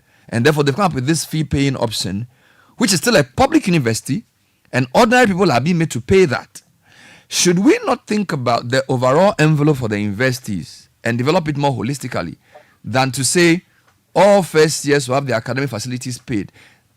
That could just mean the universities will say, well, we're going to reduce the number of people who are regular from maybe 30 to 20, and the rest of the 50 will all be fee paying. So in a way, the pool of people who actually get in as regular students is going to be lower. Looking at the history of the universities for the past 10 years, in the way they structure their fee paying mechanism. Well, that is a point worthy of consideration, but I don't think that in itself should negate what we are planning to do. Now, remember that there's going to be a full manifesto to be launched, and we would have details with regards to tertiary education in general. What happened yesterday was only within the context of the youth. So I do not see the case that you have raised as irrelevant, but I also do not think that it should prevent us from implementing what we have proposed. And I am honest enough to admit that every policy is subject to review. Once we start its implementation, we will subject it to reviews. And if there are any adjustments to be done, we will do so. Fair enough. These are early days yet. So thanks for talking to us. Dr. Clement Apaak, a member of the NDC's Manifesto Committee on Education. And the policy is free tuition for level 100. That's what they call it. And we were checking whether that was feasible. He told us the estimated cost plus or minus 300 million cedis a year based on calculations by the Africa Education Watch. And what happens to second-year students? It says the student loan scheme kicks in. You can't take that loan if you're not a student. So first-year students have a peculiar problem. Why don't they do means testing in the way the VSS was criticized? He says, well, that's not really the issue. The point is that once somebody goes from first year to third year in SHS and they are free SHS products, their parents don't suddenly become wealthy because they get into level 100. Well, I made a point that if you get level 200, they don't become suddenly wealthy. Then he says, well, the student loan is there. Let's talk to Africa Education Watch on this. They are possibly the leading education think tank in the country. Kofi Asare is the chief executive. Kofi, thanks for joining us. Mr. Apaak referenced your institution in part of his answers to me. He said, when I asked him how much it will cost for tuition to be absorbed for level 100 students, he says, plus or minus 300 million cedis a year based on your calculations. So let's start from there. If a government were to absorb level 100 tuition for public institutions, which is universities, nursing training colleges, and all those others, what is the potential cost on the budget per year? Tertiary excludes NCCs, universities, training colleges, technical universities, and public universities, public sector. That would be about 275 million Ghana cedis for an estimated 125,000 students. That's an average of about 2,200. 2,200. The assumption is that the average tertiary student is a humanities student, and they are using the University of Ghana's rate, which is higher than other universities. So Kofi, I can't really hear you. So, what is the figure? Is it possible to have a figure for that? Yeah. If no, can you hear me? It's better now. What is the figure if government were to absorb tuition for first years, level 100s? Yeah, it will cost at least 275 million Ghana cedis a year for up to 125,000 or so students. That excludes nursing training colleges, universities, technical universities, and then the colleges of education. I don't know whether the colleges of education are part of it, but averagely it's about 2,200 per student, because the average tertiary student is a humanities student, and that's the rate for University of Ghana. The 2,200 is more or less the highest. It's higher than most universities or all the universities. Well, I haven't seen the document that was published, but a circulation from the communications officer of the NDC. If I read paragraph 5, he says, no fee stress, free tertiary education for level 100. Then he points out, the next NDC government will fully absorb the academic fees of all new entrants into public tertiary institutions. Then he puts into brackets universities, colleges of education, nursing training colleges, etc., starting from the year 2025. So that's the bulletin he put out. So I believe it includes nursing and teacher training colleges. Okay, our estimation excludes nursing training colleges because they are not categorized as full tertiary under the tech. Okay, so we are using the tech data. The data we are using is data we got from the tech for 2022-2023 academic year, which is the latest data available for tertiary students. And the data is 147,000 intake every year. Out of the 147, about 20K enter private tertiary. And so less the private tertiary and 125K enter in public tertiary. College of Education, technical universities, public universities, excluding nursing NTC. If you add the NTC, then are going to get back to about 147,000, because they do about 20K a year. And so you are going to end up somewhere around 300 million Ghana. Yeah.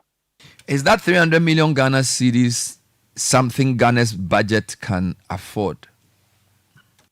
I don't think that is an issue. But there are other issues. The main issue that doesn't include financial feasibility. Because the 300 million Ghana cedis is about 3% of an uncapped get fund from 2025 going. So if we uncap get fund as being suggested by the NDC, if the government uncaps get fund from next year, 300 million will be just about 3% of get fund levy accrual. And so for me, the financial feasibility is always not an issue. Just as the discussion around free senior high school was. It was never about whether it can be done or not. The financial feasibility is always there. So yes, this is possible. So if financial feasibility is not the issue, then what is the issue? What should we be asking? A question of sustainability or a question of egalitarianism? What are the issues then? Okay, so listen to the bigger picture. The bigger picture is that about 200,000 students are qualifying for tertiary. So if you have about 140, entering tertiary, you should have in mind that 50K are not entering tertiary. If 20K of that number enter nursing training colleges, some 30K are not entering tertiary. Okay. Now, the research suggests that cost barriers to access is the main reason. And that's why we haven't reached our cross-tertiary enrollment target of 40%. It was set at 40% in 2018. The baseline then was 18%. As we speak, we are still around between 18 and 19%. And so we haven't progressed there. And it's because of the cost. There is space in the university, but cost barrier is the main thing. And so if you have this challenge and you have money to spend, I think the first consideration should be equitable spending efficiency, because the number is huge. So you have to spend efficiently. And the best way you can spend efficiently is to identify those who are not able to go to tertiary because of financial reasons. And then give them more than the 2,000 Ghana cedis, because the cost of tertiary in a year is 15,000 for humanities and 17,000 for STEM and CVET. So if you give 2,000 to one person, yes, they'll be able to honor the admission, but that's not all they need to survive through the whole year in year one, and that's not what they need to survive through in the subsequent 3 years. They need at least 60K for the 4 years. I mean, in terms of the real value. So if you target, then you're able to give Kofi Asare more than 2,000 because it requires 15K to finance tertiary just in 1 year. That's why targeting is the best way when you are faced with such a situation. So your point is free tuition for level 100 may be good, but it must be targeted. Exactly. The tuition is 15% of the cost of a needy student who is unable to go to school. In level 200, the tuition fee reduces, the graduation fee and some other one-time payments leave. And so you pay about 1,600. It reduces by 25%. So if you still have government in level 200 and level 300 and level 400, you still have about 80% of the cost of tertiary still being borne by that needy student who wasn't able to go to school because of financial reasons. But if you are targeting, then you are having a merit-based system where only those who cannot afford are getting this support. So giving your 300 million, you'll be able to support with about 6,000 if you are targeting to, targeting only the 20% of students who may need the support. So that's the whole idea about target. It makes it effective, it makes it efficient, it makes it effective, and it makes it more sustainable. I'm sure we'll discuss this issue further. The question about targeting will come up. It was a big question for free educators as well. Let me end by saying that we have a targeting mechanism in the student loan scheme. So they call it means testing. So the student loan scheme has a means testing mechanism where after going through, they're able to determine whether you need support or not. So it is not a case that the excuse we keep making an African high school can stand here. That we can use the means testing mechanism under the student loan scheme to means test students.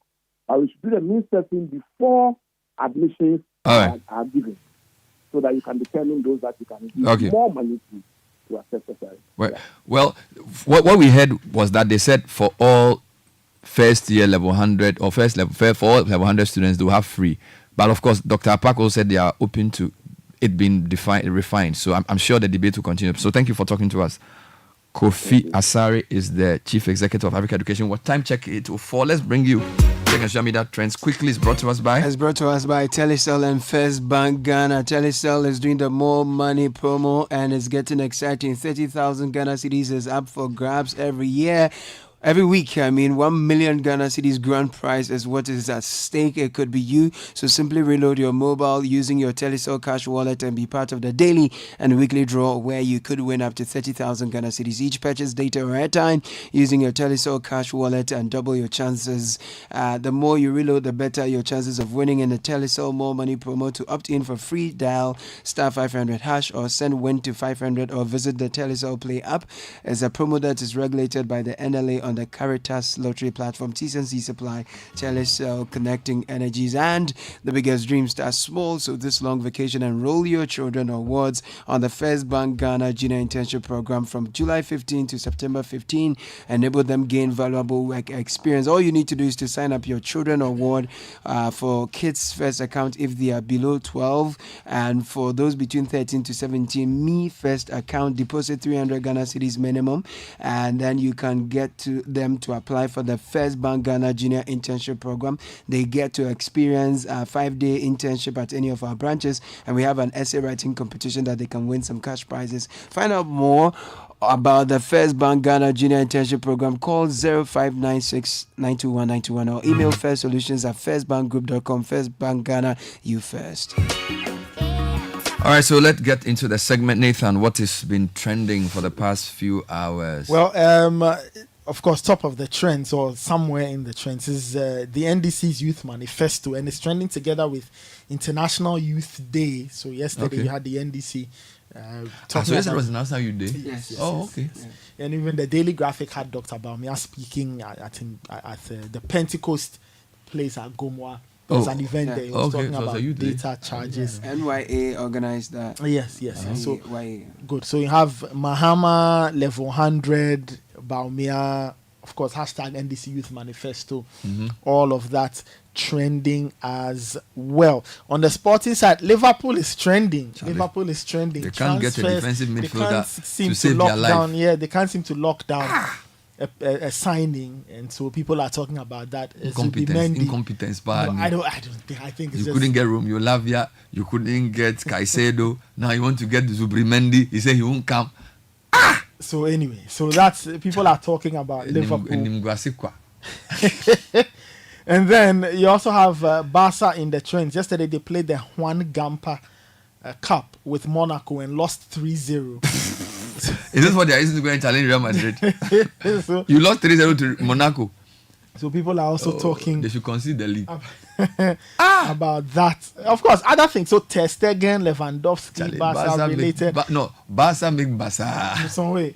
And then hashtag BB Niger is also trending. People are also following that, following it keenly. All right. Now to some tech news quickly. Now there's a very interesting story I found on Business Ghana, but they sourced Yahoo. They're asking which HP laptop is right for you. So they are doing a profile of some of the HPs on the market, and they are saying that they are debating which one is right for you. The overall price went to the HP Spectre. All right. And they say that if you want a top-notch laptop now, then you should get it. The best for students is the HP Pavilion and the Chromebook. Yeah. So if you are a student and if you are a professional, the best HPs for you, the HP Envy, Omnibook, and the Elite Book. So this morning we are doing some gadget watch on the tech and social media trends. This is the Citi Breakfast Show, the city's biggest conversation. Since 1894, we've witnessed the evolution of a brand and proudly partnered with its people on the path to prosperity. From the ink-stained ledgers of the past to the lightning-fast transactions of today, First Bank has consistently adapted, embracing innovation while cherishing the legacy of our heritage and making giant strides across the globe. It's not just about banking, it's about enabling your success generation after generation. Our legacy defined the past, shaped the present, and in 2094, we will still be fostering financial security and stability for future generations. We are helping to create a future where the possibilities are infinite, the opportunities borderless, and where the world looks up to Africa. Let's awaken the giant in you. You first. First Bank. Kind of way, tell you how the more money promo now.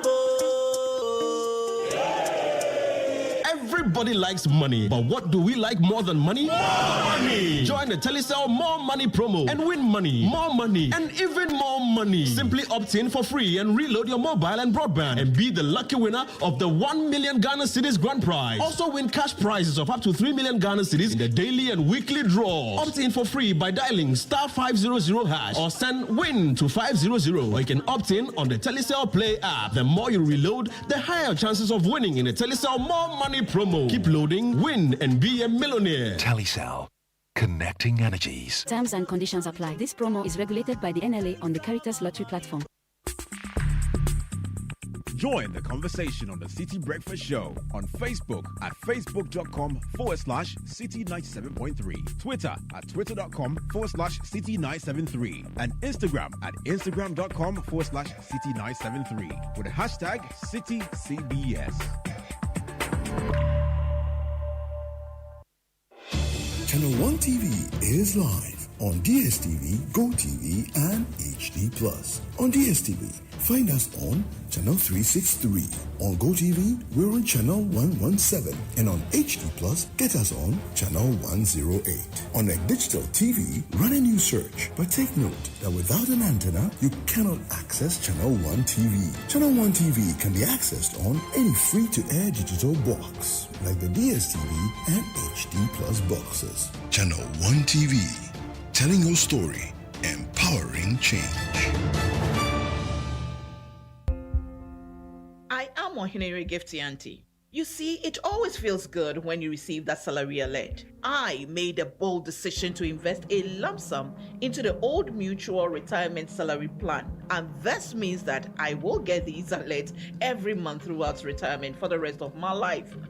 You too can retire on your own terms. So invest a lump sum in the Old Mutual Retirement Salary Plan today and enjoy guaranteed monthly income for life. Call Old Mutual on 050-453-4333 or visit oldmutual.com.gh to sign up today. Old Mutual, do great things every day.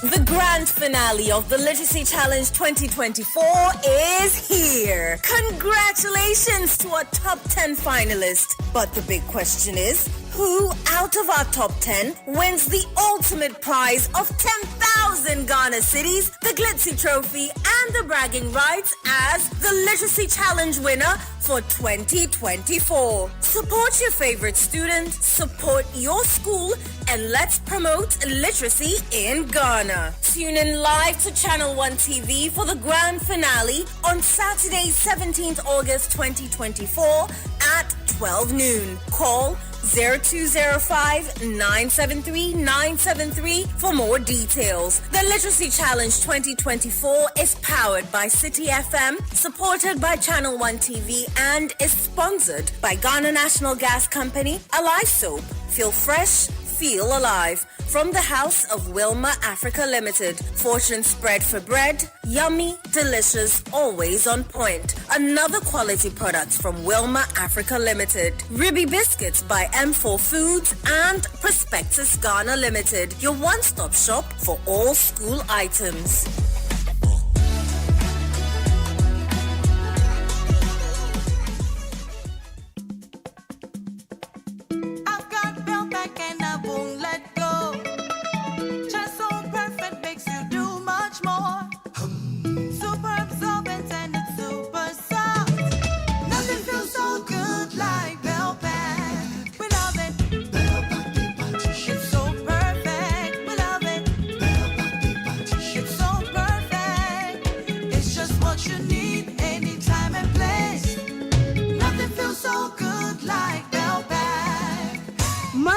Is Nanama McBrown. I have found Belpack tissue and I'm stuck with it. It's time you switch to Belpack today and experience the perfect paper tissue. Belpack, just perfect. To be a Belpack distributor, call 055-11-44400. Another quality product from Bel Aqua. Anytime and place. Nothing feels so good like Belpack. Akaya by Trasaco invites you to experience with your ears true exclusive recreational living.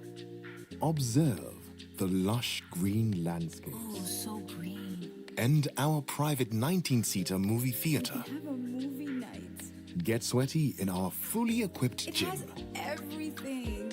Because there's no place like a home from Akaya by Trasaco.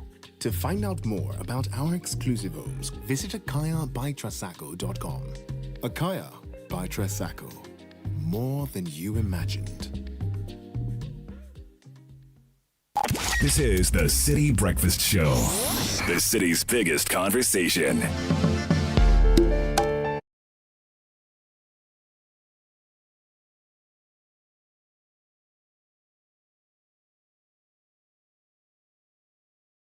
Past 8 on the Citi Breakfast Show. When you insist on quality in life, every choice matters. That's why Belpack paper tissue is the perfect companion for those who demand the best. They offer the smoothness, softness, and strength you need for every occasion. From toilet rolls and kitchen towels to pocket and facial tissues, Belpack has got you covered. They last longer, save you money. Make the switch today. For bulk distribution, call 055-114-4400.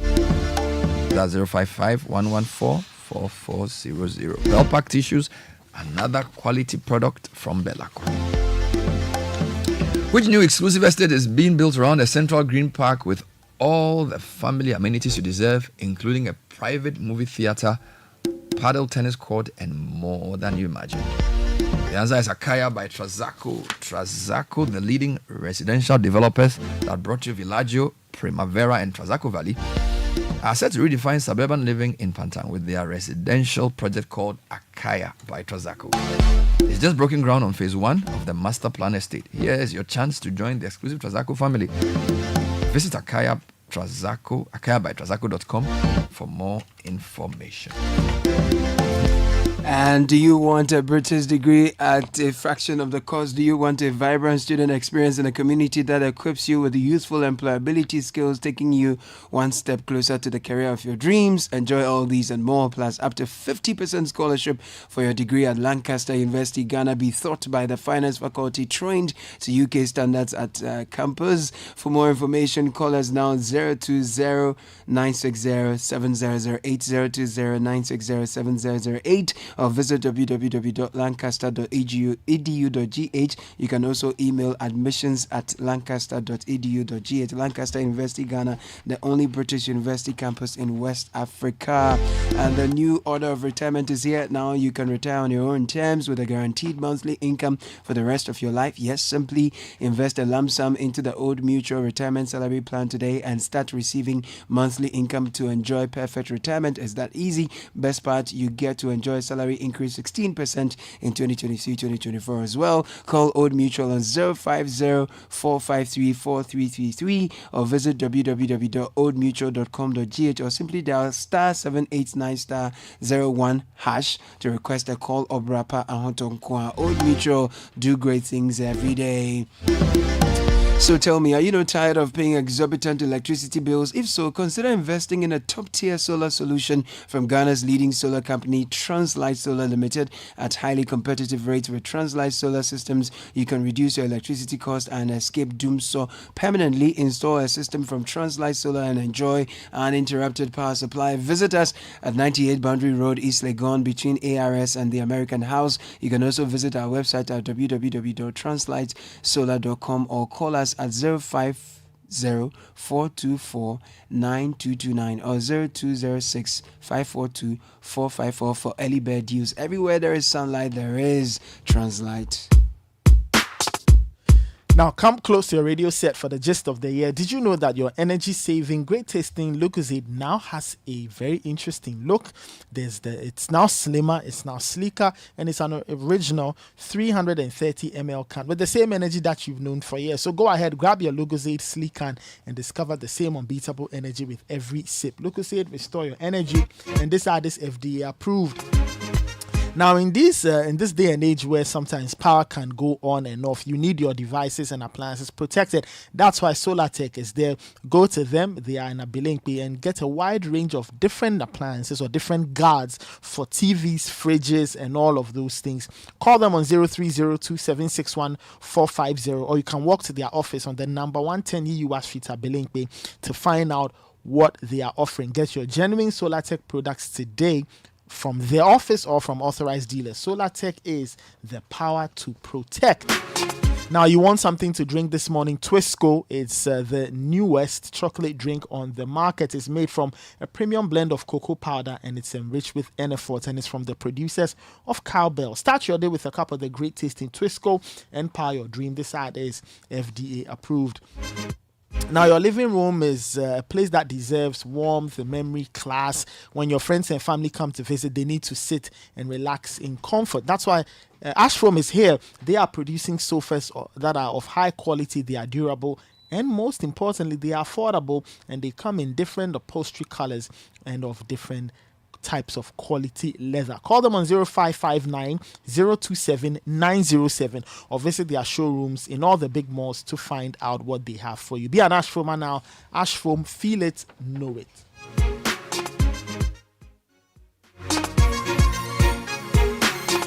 Gasaba, did you know that cooking with firewood and charcoal can be as harmful to your lungs as smoking?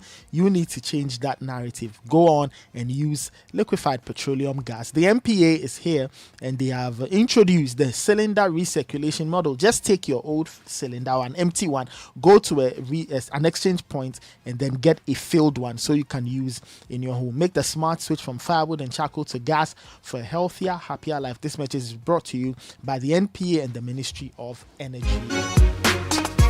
8:21. Let's read some comments on the promise of free tuition for level 100. And by the way, level 100 is not the same as first year, because you can be a first year level 200 student. So this is level 100, those who come from the SHS system. If you did A level, you get to university, you get into level 200. So this policy applies to first year level 100 students. Right. Here are some reactions. Bernard Kojo Owusu from Santasi says, "Hi Bernard, I'm appalled by these plenty free SHS free level 100 things. What our government must know is that when parents are well paid and have decent jobs, they will not need any government support to pay for the fees of the awards. We live in a country where the minimum wage cannot buy even a loaf of bread." Ed from Accra, guys, we need to push back on these free things being promised. Ghana is where we are told you to free. It's a massive conduit. Ghana is where we are today due to the free. It's a massive conduit for politicians to steal. So what happens after the first year? They drop out? How do you fund a major policies such as paying for university students' fees with a cutback in allocation and reduce corruption? Godfrey says, "Please, what's the common sense in helping me go through level 100 and then leave me to my fate from level 200 onwards? Furthermore, if I'm unable to go through SHS, how would I benefit from the so-called level 100 free fees?" Listening to Dr. Apaak, the basis and reasoning for this policy is unconvincing. The alternative is not the best. Nana says, "These guys are simply going to collapse university funding sources because they will have the students go to school, fail to pay the fees to the universities. Universities will be afraid to complain, but won't have the monies to run the universities, and will have the quality issues we are having with the free SHS." Nana send that through. K from Accra. Bernard, my question is, instead of taxing us more or cutting expenditure so the average Ghanaian can have some fiscal space in his or her own finances, why continue with the status quo and be providing these freebies when we know these government policies have always been mismanaged? Jones Aduboy, good morning, Bernard. A very laudable and well-targeted, thought-through idea, long overdue. If we cut down the waste and obnoxious corruption, we could even fund the entire 4-year period. JM, God grant you grace. Okay. Stephen from Moscow, the NDC's policy to absorb the academic fees of new university students has raised some concerns about its sustainability. One major issue is how to differentiate between families who can afford to pay their children's fees and those who genuinely cannot. How will the government ensure that the distribution of this benefits everyone and it's free and inclusive, particularly including financial needs? Will the government also absorb the fees of the so-called fee-paying causes? Good question. This program must be more targeted towards the vulnerable in the population who cannot afford the fees instead of making it general. Jesse from Sakumono, CDCBS team. Don't forget the policy propositions from the NDC's Youth Manifesto are the proposals of various groups engaged prior to the formulation of the manifesto. In my opinion, is very feasible. Jesse send it through. Ransford says, "Good morning, Bernard. Have you seen how the free SHS is now? That's how the investors would look like if care is not taken. This thing is not sustainable, Bernard." Jesse again. Okay, we've read that already. Okay. So those are your comments. It's good that now, because of the hindsight of free SHS, when a promise like this comes up, quickly people are discussing its feasibility. And I think that, listening to Dr. Clement Apaak, there's a lot of thinking that has to go further into this. Because, for example, there wasn't clarity as to whether nursing training would be included. If you add nursing training, the number goes back to 147,000 students. And that means the calculation is about 300 million cedis per year, which doesn't seem like a lot of money necessarily. But the question about the fee paying comes up. The investees cutting back on regular admissions and increasing fee paying is a big issue. And whether investees can run, if the government hasn't paid yet, because the way the system works now, you pay before you enter. So the investee has a guaranteed pot of money. If the government begins to delay, and as you know, most things are in arrears, what's going to happen to the investees? Will they then say they're going to increase the allocation for fee pay so they can get some money to start? So there's a lot. Kofi Asai was also talking about the need for targeting. He says that the student loan scheme currently has a targeting mechanism. I have not heard any talk about targeting. They say all level 100 will get free. So how different is this from free SHS when we talk about targeting and means testing? So a lot of thinking needs to go through. And indeed, there's a lot of manifesto promises that have to be brought into public discourse properly. This is just one of the ones we are using as an entry point because education is a very interesting subject. But I want to go to China too. Because this China matter is not ending here. Somebody sent me a very long message. Caleb, I put it on the platform. This person is somebody I know who seems to know the printing work. Yes, go for it. Yeah. Before we get to China. You want to go to China yet? Guangzhou. Okay. Where I'm sure this printing is happening. It's Guangzhou. The person even sent me. It's in Guangzhou. Send me the name of the facility owner. Okay. And then it's a woman. And then they saw NDC MPP t-shirts being printed in the hundreds inside the place. What will be interesting to know what the universities think about it. Now, even if they do, would they say anything? Yes, they should. In this our polarized political environment. No, but they should. You see? Unless they come as GTech. Yeah, under whichever umbrella. They can choose the title of the umbrella, but they must come. I also think UTAG must come on, and they must come because NDC, NPP, one of them likely to win the election most probably, and this is a very serious policy. Last time they kept quiet about free SHS, thinking that it was senior secondary school. It won't impact them. It started impacting them massively. It started impacting them heavily. Yes. And they started complaining. Yep. About the products, the numbers, and all of that. Yes. So it will be interesting. And there was an interesting message who said, they would have spoken to stakeholders. There will be no more important stakeholder in this than the universities themselves. Yeah, that's true. So it will be interesting to know what the universities think on this. Yeah. Very, very interesting. Yes. All right. So the message on the platform. Good morning, Bernard. So let me reiterate before we get there. So this is my main thing. And let me ground this on proper business analysis. So you see, most people who look at Ghana's economy, when election period comes, there's a dip in many things. So there are three ways of measuring an economy's size. You use consumption expenditure, which is the money you and I spend buying things we need, government expenditure, and then there's investment and net export. So generally, to measure a GDP, all the private consumption, Caleb buying a car, Godfrey buying a land, Nathan buying a shoe, that's the C in the equation. Then G is government expenditure, the amount they spend on roads to pay contractors, they pay salaries, government expenditure. Right. And then I is investment. So Canadians come start a new company, people from Dubai come build a hotel. Then there's net exports. Okay. So net exports essentially is when you export, you bring dollars into Ghana. When you import, you take dollars out. So export minus imports. If it's a positive figure, it adds to national income. Right. All right. So that's measuring national income from a consumption perspective. You can also measure national income from a production perspective. All right. In election years, this is what happens. Typically, governments spend a lot. So they want to win the election. So they'll start new projects. They'll start new roads. They'll start new hospitals. Agenda 111. They'll start whatever. So the G in the equation goes up. The I tends to suffer because a lot of investors will say, well, there's a new government possibly going to come in.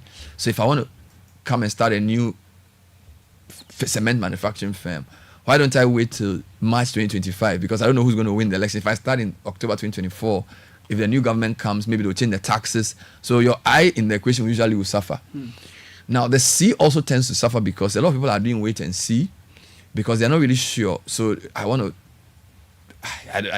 so let me give an example. For a radio station, most people will do adverts and then they'll end the campaign in, say, October.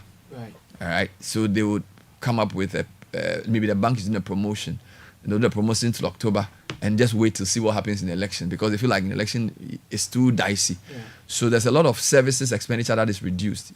Now, generally, the only people who spend in election season will be the political parties. Yeah. How do they spend? Well, they spend on T-shirts, they spend on pickups, they spend on paraphernalia. They also give money to voters. So this is what helps the C to stand. All right. So the point is, because the economy generally will struggle. So if you look at our history, most of our election years, there's a deficit. The deficit is because government spends a lot, but nobody else spends that much. So there's usually a deficit in election years and there's also constricted economic growth in election season. All right. So the argument is that if you're going to spend money as a political party in an election season, at least spend it in a way that will grow your local economy. So if there's a company that can do the thing you want, spend it on them. Then when they make that money, more money will be in the system. Okay. Now, couple all of that with where we are since 2022, where Ghana went broke, kicked out of the international market, inflation went to 53, exchange rate is now 15, the economy is struggling. If there's going to be expenditure by political parties, your point is that they should spend the money on things here. Because when you print a t-shirt in China, the money goes to China. So you're taking employment and jobs out of Ghana. So the guy in Newtown who can print the t-shirt for you, or the guy at Dignity DTT who can print the t-shirt for you, doesn't get that income. That income goes to the lady in Guangzhou.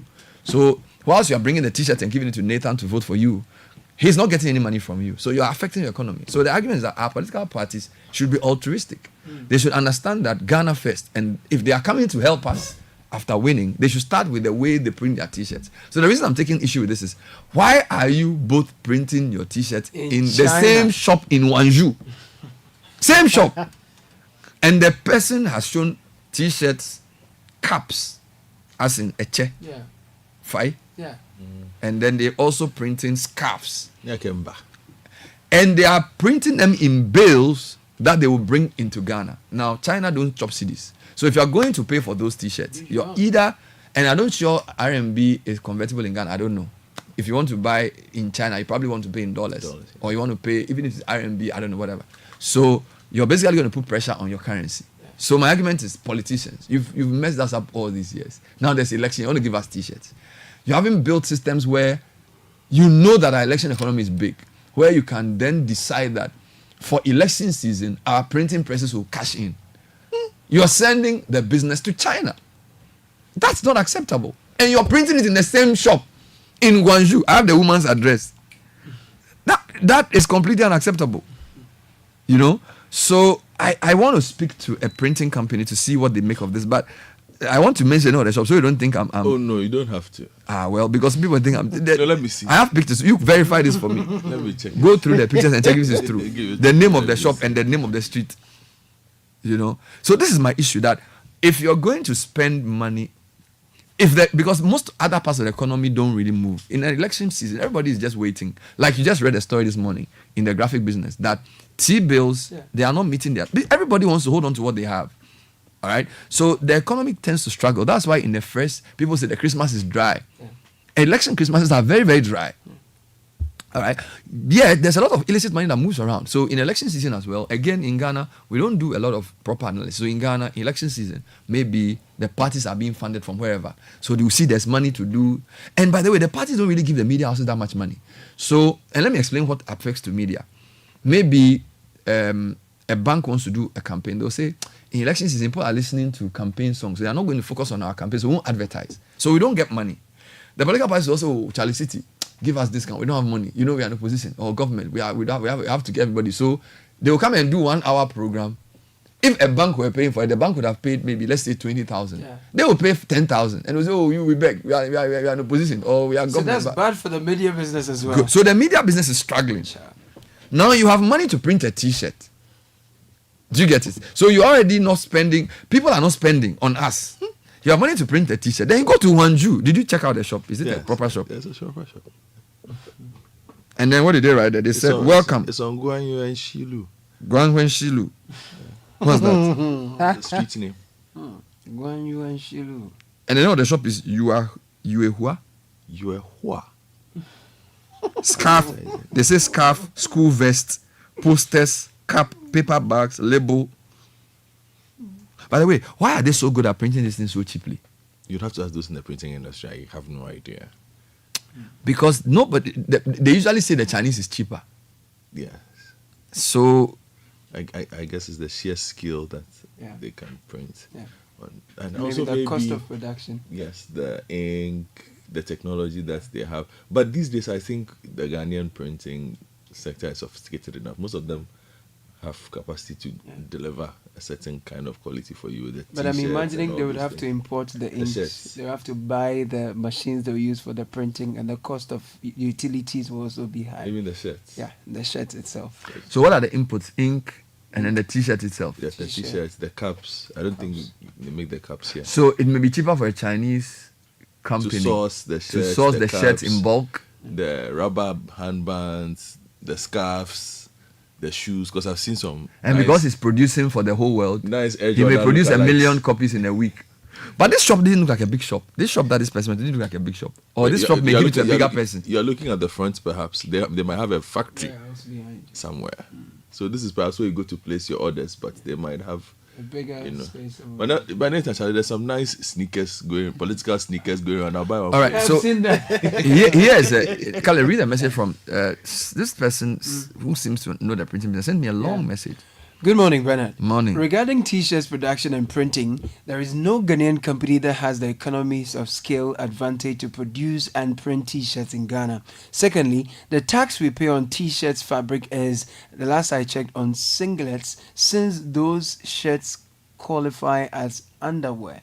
I don't know if that has changed, but regardless, those imports come from China. Let me take it again. So secondly, the tax we pay on fabric. Tax we pay on T-shirt fabrics. That's what he's saying. That's the second reason. Good. It's high. Thirdly, the Chinese companies have representatives in Ghana who monitor the general trends and supply cost and use that to their advantage to undercut any competition. Look at that. Fourthly, it's widely suspected that China, being a strictly communist country, has most institutions run by government, so funding for their companies is from its government, who make decisions on discounts for different countries and items, so they distribute their advantage over many countries and discount in some and increase prices in others. Fifthly, we have no standards for quality and pricing, so China decides what price to give us for quality. Finally, the inks and materials, even equipment used to produce the shirts in Ghana,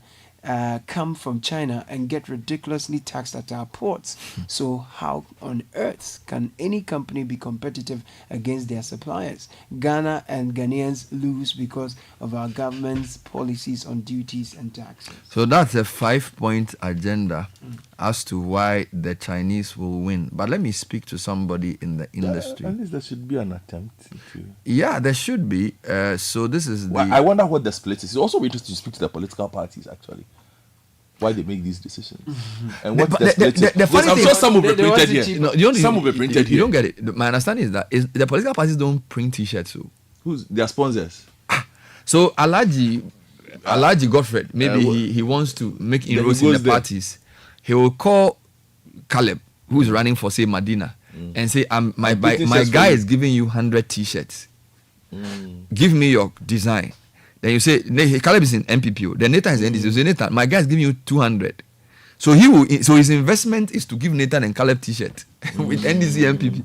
That's how they do it. Let's talk to somebody in the printing business to see if they agree. What's going on? Jackie Affle is the MD for Appointed Time Printing. So, Madam, thanks for joining us. Good morning. Good morning, Bernard. So, one of my scouts saw a shop in China yesterday, and he took pictures and sent me. He saw plenty NDC MPP T-shirts in a Chinese shop, and I was like, what is going on here? Ready for export. And they were packing it to distribute and bring to Ghana. I said, can't Ghanaian companies print these T-shirts? Now, are you surprised to hear that there's a shop in Hwangju printing NDC and MPP T-shirt from the same machine? From the same machine. They're sharing blood. Certainly, Bernard, it's not just surprise, but it's also just something that doesn't make us happy as businesses in the Ghanaian economy, where we have set up capacity to be able to take advantage of such opportunities when it gets to that time. So certainly, we are not only surprised, but it also doesn't encourage us as businesses. Yeah. What do you think is the main reason for this? Why do the politicians and businesses prefer to print in China and not in Ghana? The reasons are many. So sometimes, like you say, we also as a company try to speak to them, especially getting around this time. We visit the parliamentarians. Sometimes when you give them the price, before they even get to know that sometimes it is cheaper here. So as we speak now, a T-shirt from China with a print is about $1.35. That's around FOB. I mean, before you pay freight and then come and pay duties and taxes here to clear at the port. Now we know that if we want to print from China, you will not be looking at a minimum of a 20-footer container or 10,000 or 5,000. The reasons why they do, well, there's not. Some will tell you that it's their business partners they've done business with who are sponsoring. And then we say that we have the same capacity and currently even cheaper than China. And so the question still lingers on our mind as to why it is still so. So are you saying you can produce a T-shirt at less than 1.35 USD per unit for me if I needed a T-shirt? Yes, and on top of this, there's that flexibility because with that you can even print 1,000, you can print 2,000, and so our price are in ranges. So, for instance, if you are printing a T-shirt 5,000 pieces to 10,000 with us, your unit price delivered to you across in Tema is 22 Ghana cedis. And then when you are printing between 2,000 and 5,000, it is 23 cedis.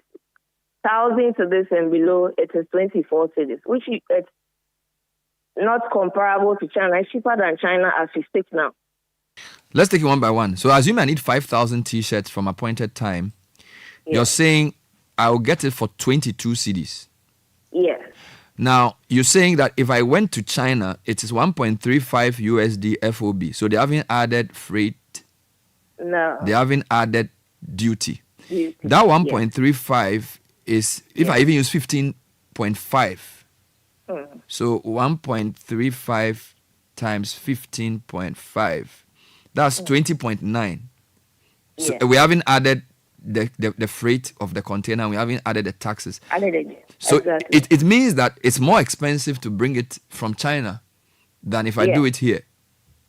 Personally. So could it be a quality question? Could it be a question of quality?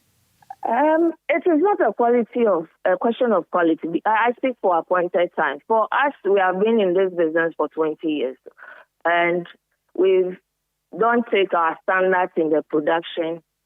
We take it very, very serious. And so for quality that we churn out here is the same as sometimes even better than what you're getting from China. And then let me also say this. There are times say people print from China and bring it, and sometimes they bring it to us to do some patch up on it. Now, appointed time has a capacity where we produce 20,000 T-shirts in a day. And so the capacity is not an issue. And then same as the quality, which some of them can attest. So if you are competitive in price and your quality, as you claim, is the same, what is the largest printing company, T-shirt printing company in Ghana? You do 20K a day. So in a week, if you do 5-day week, that's 100K a week. Yeah. Are you the largest? Because the only possible reason I can think of is maybe the company needs 1 million T-shirts in a week, and they may not be able to wait. So what's the largest capacity? And if we put all of you guys together, what's your size? Are you able to tell me? For size, if we put us all together, first of all, even China, when you are printing 1 million, we order 1 million T-shirts. It's going to take you a minimum of 30 to 45 days. Plus the shipping time, you're talking about 60 getting to 70 days, which can be possible here to be delivered in that range, putting us all together. Interesting. I'm surprised your costs are competitive because I'm told that the ink is imported and also the raw shirt, if that's the word to use, the material is also imported. And that means that the dollar affects those. So how are you able to produce and give me 5,000 T-shirts at 22 cedis? Are you able to make profit at that price point? Yes, we are able to make profit at that price point. Lots more of these days. There are also more T-shirts, garment manufacturing companies springing up in Ghana. So you have the company sewing the shirts right here. And so we're taking the shirts here, and then we do the printing here. And so for pricing, it's also something that these garment companies have had and have started for some time now. Of course, as a company, we also see opportunity in the election period. So these are all preparations that we have made. We know that in the Ghanaian mindset, especially our customers, we are looking to buy the print materials. They have this price issue. So we've deliberately looked at all those factors, at least to meet some margins, but at the same time give the same quality and that flexibility and delivery on time, which you cannot go to China and order just 1,000 or 2,000 T-shirts. So as we speak now, with a little less than 4 months to elections, have you seen an increase in demand from political parties, particularly for T-shirts? Not yet. There's no increase in demand. In fact, this year has been slow. For company at management, we said, okay, probably because the launch of campaign activities just started. So we are expecting that as the days and weeks go by, there will be increase in demand. But currently, as we speak, it's low. Our factory production line is low. And is this for just T-shirts? By the way, what else do they do? What do the political parties usually print? Is it T-shirts alone? Do they also print posters here and the other? What are the range of products that they do in the campaign season? So in the campaign season, you realize that a lot of the parliamentarians go to the market to campaign. So they give the market women aprons. So that's one of the things they print. One of the things they also print is scarf. They also print what we call sash that we put on the dashboard of the car. There's also a demand for calf because normally when they're going for a rally and people are standing on the sun, they give them calf. They also give them wristbands and masks and cuffs and pens and many more. And your company and others are able to print all of these here in Ghana? Yes, all of this are printed here in Ghana. We do all these things that we say, as I just mentioned. So what is your appeal to the political parties now that I have evidence that they are printing plenty T-shirts in Hwangju and you are saying that the demand is low? Clearly, business from Ghana is going to China. What's your appeal to the political parties? Bernard, I wish I was on Channel 1 TV. I would have knelt down. We are appealing to them that capacity is here, quality, we are able to do the same.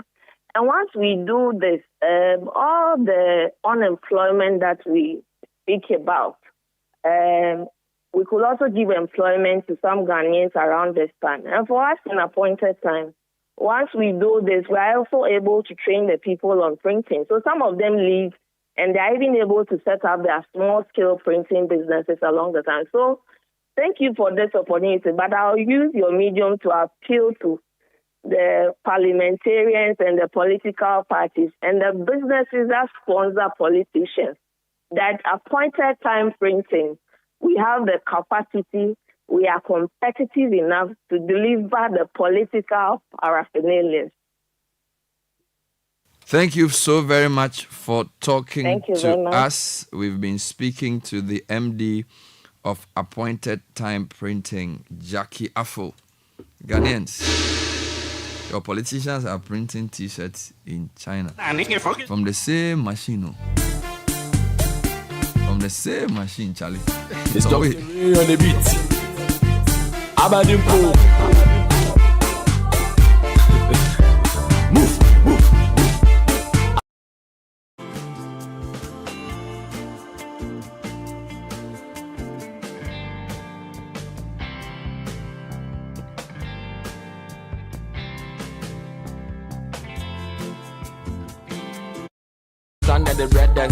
Quite a number of people are commenting from the printing industry about this issue. I think it's a really sad development that she says they have the capacity, they are competitive, they have the quality, and yet the printing jobs are still going to China, some of which may be based on perceptions. Caleb, this is, I don't know. Bernard, a friend of mine who is an SME in the sector just sent me an audio. He's explaining that a politician actually invited him to his place and asked him for all the details, assured him of giving him a contract to print. So he gave him a very good price, knowing that he was going to print in bulk, not knowing the man had actually imported the machine for the printing himself. So he's using party boys to print it in his house. Well, it's I don't, for me it's just, I don't know. It's maybe it's evidence of the kind of politics we have, where Bernard, our leaders are letting us down. That's it. We were here on Friday. We were talking about how people should patronize made in Ghana services, made in Ghana goods, and everything. And question that listeners will ask is that, the made in Ghana goods are expensive. And you, Samuel's girlfriend Nathan, we've all said that, look, it's expensive, but if you buy the cheaper ones coming from China, Indonesia, or Thailand, or wherever, you're employing the people out there, you are investing in their economy. Let us invest in our own. And now it's an election season, and our politicians are choosing made in China over made in Ghana, where we are even told that ours is competitive and the prices can be good. I know what's the quality sad. is great. The populace doesn't even work. When I follow US elections, there's a lot of discussion about jobs going to China because whole industries have been wiped out, and therefore, when a governor has a track record of policies that enable outsiders to benefit from the economy, they will lose. So people are very aware of that. You hear a lot of that in the campaign. Here we still have no reason to the point of connecting our economic decisions to our welfare. Yeah, which is the point I was going to make in the sense that, for instance, whoever is MP around the Newtown area, if he doesn't print, he or she doesn't print his t-shirts. Every single one of them. The Newtown people there should have issues. I think there's a problem with the economy in the sense that people don't understand the link between their suffering and economic decisions. But also, maybe let me speak for the political side. Yeah, if there's anything to be spoken for. Maybe they also don't have the information, which is why it's good you did this interview with Jackie. Because perhaps, the perception lives long in people's minds if you don't change the perception. It's always been that printing in China is cheaper, it's better. People perhaps are not aware of the significant improvements that have taken place in the printing and the garment sector. The last time you spoke about this company, in the northern region, who can do all kinds of things. A lot of people still don't know these things. So there might be, the sector might still be struggling with not pushing its skill set as heavily as it should. So a lot of people perhaps on that side, on the political side, still think that let's just print our things from here because it's always been cheap, for not knowing that we can deliver this. But also, truth be told, Jackie spoke very nicely about we can deliver this on a certain day. I have been at the end of some of these things, especially you need a team for something, and the delivery, and you are calling the person, and the person is not picking the phone. Some of the people are saying they don't pick the phone. Some of the people are saying that it's not the party. So here's a member. Like the individuals. Somebody, let me read this message. It says, I'm a member of the NDC logistics team. The party is not printing any t-shirts or souvenirs in China. There are some private people who are doing this. The party is already struggling on IP issues with some of these private people who are trying to cash in. Okay, so they are printing to come and sell. I think that's the point he's making, that this may not be the party. And I think the party needs to come clean. And I think the next time we meet them, we should ask them where they print their t-shirts. Because it's very important to know. All the paraphernalia, yesterday when the NDC did their thing, there was a lot of things they printed on the stage. And people were wearing t-shirts. Who did them? Where did they print them? Maybe we should have that as part of the conversation. MPP is going to do a big one in the shoes in the Western region on Sunday, right? There will be people wearing a lot of t-shirts. Who printed them? there should be a way to verify. Yeah. They should even put the name of the printing company on it. Yes. Because, Ghanaians, until we become enlightened economic agents, things will never change for us. We should not take these things lightly, that, they want the best cost. No. Any political party or leader that takes business away from us, we will not support you. We have to be able to say this. So we have to force the parties to tell us who is printing for them. They have to tell us, because there's a big printing economy. And the woman is telling you that in the past, this year, it's been slow. This year has been slow. Yeah. Because by now, people should have been ordering. Yeah. They have increased capacity, waiting for orders. Orders are not coming. It's not. Meanwhile, Bernard, this is the interesting picture, right? So our politicians are wearing garments and they are providing paraphernalia printed in China, and they are standing on stages set up with materials probably imported, and they are telling the young people unemployed who are on motorbikes riding recklessly in front of them that they are coming to create jobs for them. How do you reconcile that? So the young people must think. You see, that's the problem. That's what I'm saying. That, you see, until the demand side, we the people say, look, this is rubbish. We don't like this. Why are you buying t-shirts from China? Why aren't you educating your kids in Ghana? Why aren't you going to hospital in Ghana? Until we start saying this. Until we start saying, how come your kids are in a private school, you're paying dollars, and I'm in this thing and eating this moth-infested rice? If we don't open our eyes and start demanding better, there's no way they're going to help us. You get it? Here are some comments on the issue of printing abroad. Let me read some for you. Nii from Ashali, which says, I know Godfred is playing devil's advocate, but this one can't fly. How did the politician find his or her way to that shop in China? Well, Bernard told you, they are here. So if you need them, they will come to you. Same way I'm saying, perhaps they don't know the prices are cheap here. But to be fair, I've also been told that the printing business in Ghana, the Chinese are even taking over. So it's not. Yes, I have friends in the industry who say there's a system. They offer better prices. For some reason they're able to. I don't know whether they have superior technology or superior machines or whatever, but they're able to print cheaper than you, the Ghanaian. So even in a lot of these places, they are the ones doing the printing. So it's not just people going to China; they are even printing it in Ghana as Chinese. Yeah.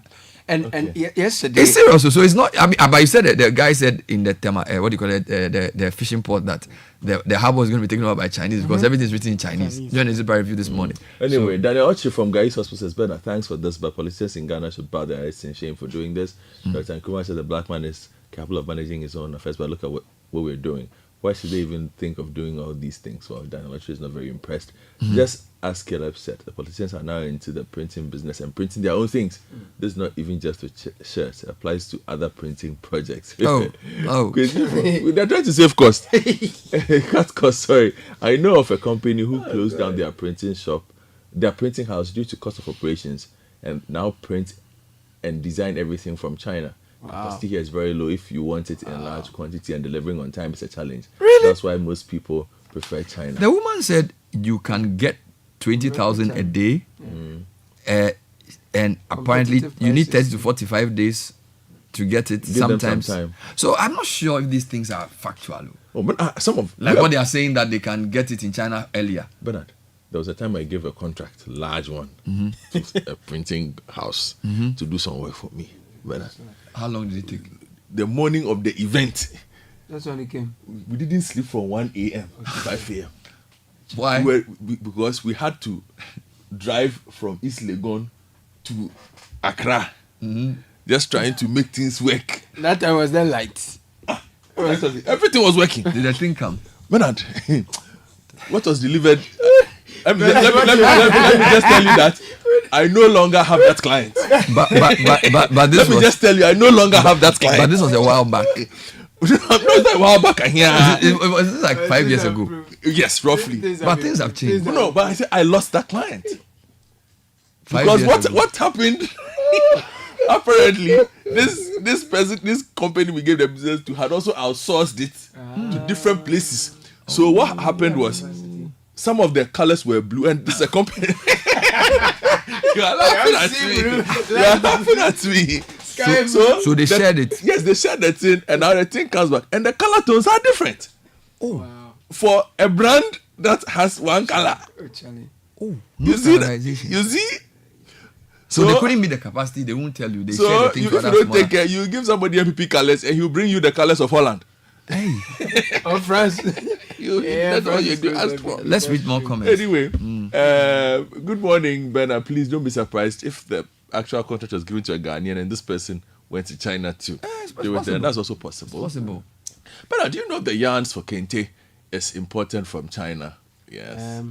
Bernard, have these firms reached out and given special discounts to these political parties to give them business? Because no party, institution, or businessman would intentionally want to pay more for printing T-shirts in China when they can get it cheaper in Ghana. That's true. And that's the point I was also making. Perhaps they're reaching out. Good morning, guys. What you're saying about printing of the NPP and NDC campaign paraphernalia in China is true. But the issue is the cost not borne by the political parties funding in Ghana. That must be the way. But not all campaign materials that are okay. It is party faithfuls and sponsors in the diaspora, like their chapters, that come together and print these things for them. They should put the money together and send it to Ghana. Sure. Yes. You know, people need to understand that you see, Godfred, what worries me is, you know, Ghanaians, we are very easy to make arguments that, oh, it's cheaper. You know, economic freedom, economic development, how do I even put this to make it easy? Look, you are what you consume. You need to understand the power of your money. I'll give you another example. I was listening to some guy who said, and this sounds a bit racist, but I'll explain. He says, look, in many cultures, this is Black Americans, in many cultures, he was talking about how many times the dollar goes around before they give it back to somebody else. So he started by talking about the Chinese community. He says, and I don't know if these facts are true, he spoke about the Chinese community, the Indian community, he spoke about the white community, and he spoke about the black community. He says, and he spoke about the Mexican community. He says the dollar goes around maybe 9 times before it comes out. What does he mean by that? So maybe Godfred runs a business where he manufactures shoes. When the money comes from Godfred's business, he gives it to Nathan, who's his cousin, who's manufacturing computers. When Nathan gets the money, he gives it to Caleb, who's manufacturing water. When Caleb finishes, he gives the money. That when I say gives the money, it means he buys from or sells to. That's what I'm trying to say. So Godfred is maybe Indian or Chinese or Mexican. Godfred spends money to produce shoes. He sells the shoes in your shop. Yeah. You when you make profit from the shop, you set up a filling station that you give to Caleb, your cousin. And Caleb has a university, so the surplus is there. They do scholarships for people to go to university there. He gives it to Godfred, his other cousin. So by the time the money leaves the hands of the communities, whether it's Chinese or Indians or Mexicans or Lebanese or white people, the money goes around on average 7 or 8 times. He says black people are the only people who, as soon as they get money, they give money to another race. It's true. You see, and you need to understand that. You see, sometimes when we talk about economic development, not all of it is IMF. Some of it is our money culture. So, and look at the typical African footballer. The typical African footballer is from a poor country in Guinea. He's giving £70,000 a week. What's the first thing he does? He buys a car. He buys 3 cars. He buys houses. He starts dating white girls. All right? He's not necessarily interested in investing. 1 or 2 are different. So Drogba will come and build a hospital. Eto'o will invest his money. Sami Kufuor will invest his money somewhere. But a lot of them, I mean, look at Ebue. This guy was earning millions of dollars. He's broke. It's the culture of mind. So we, and he was saying that black people are the only people who, when they get money, the money spends less than 5 minutes in their hands. And you can even look at businesses in Ghana. This is a very controversial point. But look at the related companies they form. Okay? So one is doing a fast food chain. The other is doing a retail shop. The other is manufacturing plastics. The other is importing rice. The other is building a university. The other is hosting a radio station. So they buy from each other. We are the only people, when you get money, you go to UK, you come back, you buy perfume, you buy chocolate from Switzerland, you buy a new car, and you get an extra wife. We don't. So when we talk about economic decisions and people are like, oh, no, we don't think deeply about money. That's why our collective society, we are very broke. And we need to start thinking in those terms, which is why this conversation about printing, our politicians should, capital is very ethnic in his mindset. When somebody has money, he can decide what to do with it. We are the only people who, when we get money, we think of just consuming. We don't recycle the money. We don't do, look, they talk about related party business. A lot of the banks that collapsed, one of the challenges was related party. Fine, there are rules around related party, but the truth is that money must circulate around. So if I own a bank and you own a water company, it's called related party transaction, right? If I am a shop, a chain of shops, and you are my brother, and Caleb is not my brother, if you do water called Godfrey Water and Caleb does Caleb Water, I should be able to sell the price I give you for putting the water on my shelf, different from the price I give Caleb. That's just how business is done everywhere. All right, but we are the only people who don't seem to do this. Our governments give tax exemptions to all foreign companies, and our private people have to beg. Our local investors have to. It's almost like they have to beg the government to give it what is due them. You get me?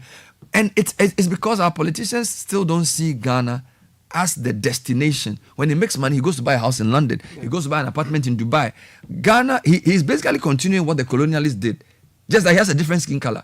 The colonialists come, they take the gold, they ship it from Obuasi to the port, sell it to Switzerland. Switzerland adds value to it. When you're going to get married, you buy a wedding ring from them. Okay? Somebody needs to have the sense to say, let's build an oil refinery. Let's build a gold refinery. Let's add value to chocolate. Let's keep the money in Ghana. Most wealthy politicians, their kids are not in school here. They don't go to hospital here. They don't invest their monies here. They go and buy apartments outside the country. How are you going to create wealth in Ghana? Okay? So when politicians are printing t-shirts in China, it's just a continuation of the same mindset that Ghana is just a place to be exploited. So they promise you the heavens. When they come to power, most of the investments are abroad. And we are stupid enough to keep encouraging this because we vote based on our stomach and our ethnicity. We are not voting based on economic realities. All right? So we have to think. We have to change our mindset. But let me give you, if we are going to do well, if we are going to have our printing industry do well, it is also linked to cotton. And luckily, we have the climate, we have the soil, we have the potential to grow. I will compare Ghana to Burkina Faso for you, and you will see how poorly we've done over the years, right? I'm looking at a document here, and in Ghana, cotton is produced in 3 northern regions, Upper East, Upper West, and Northern regions. Now, these are some of the poorest regions we have. So imagine if we had invested in cotton production, the number of outgrowers would have helped alleviated from poverty, but we've not done that. Since the evolution of cotton production in 1968, the trend in volumes produced has rather been erratic and production has never reached 40,000 tons. Take your time. I take my time. Sorry. So go through it again. Yes. Since the evolution of cotton production in 1968, the trend in volumes produced has rather been erratic and production has never reached 40,000 tons. Now, yield levels have never exceeded 80 kg per hectare, 800 kg per hectare. There is a striking difference when Ghana is compared to Burkina Faso. Burkina Faso is actually producing more cotton each year since 2004 than the total cumulated production of Ghana since 1968. Wow.